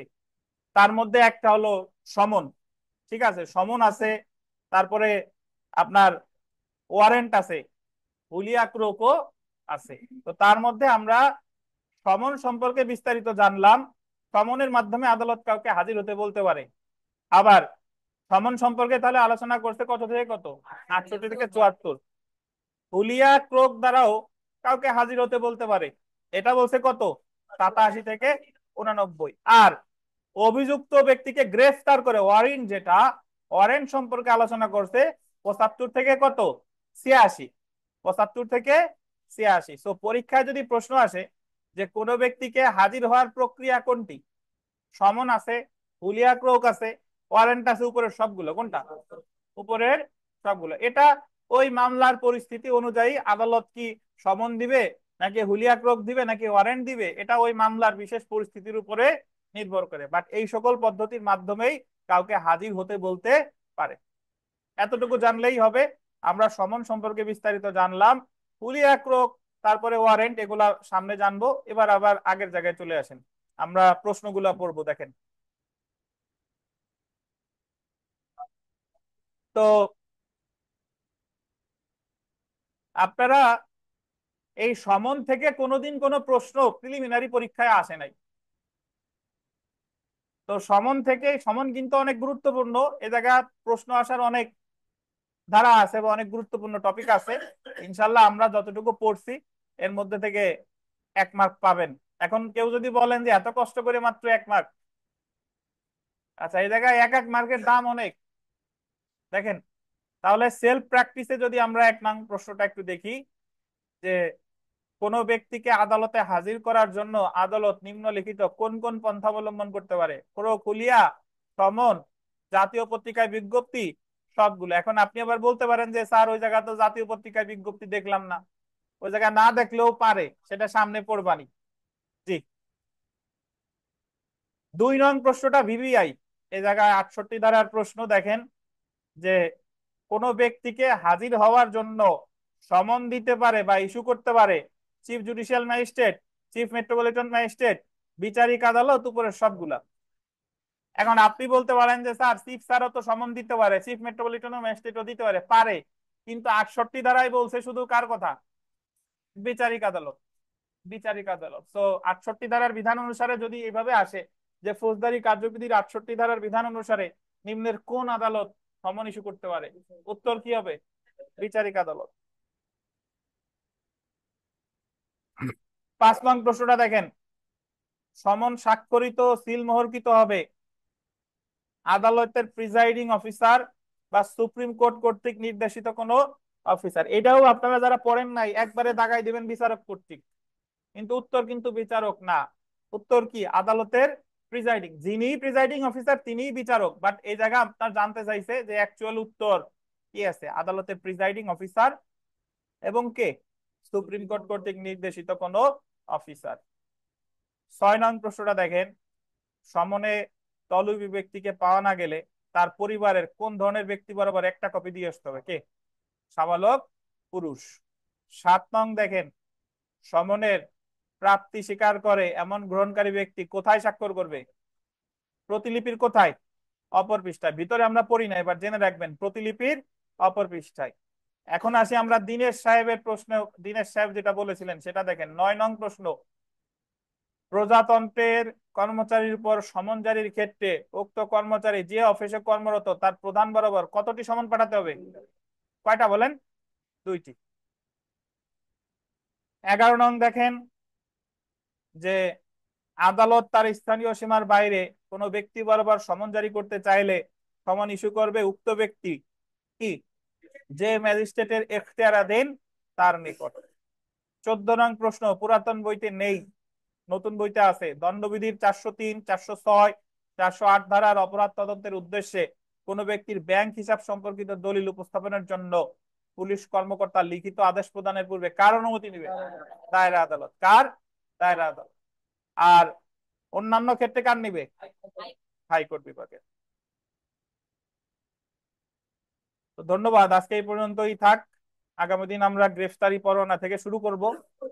এবং আজকে আমরা মোটামুটি যে পর্যন্ত পড়লাম, অনলাইনে যারা যারা আছেন আপনাদের যদি কোনো প্রশ্ন থেকে থাকে জিজ্ঞাসা করতে পারেন।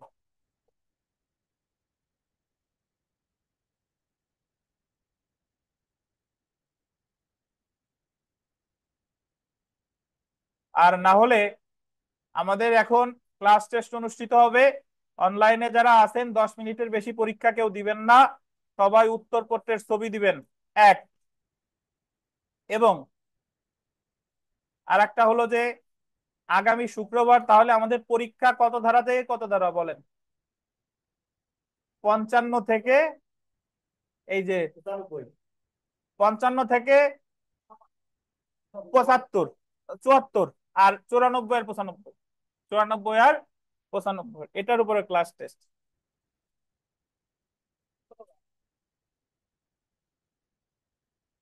তো ঠিক আছে, তাহলে ভালো থাকেন, আজকে এই পর্যন্তই, আমরা সরাসরি পরীক্ষায় চলে আসি। আল্লাহ হাফেজ, আসসালামু আলাইকুম।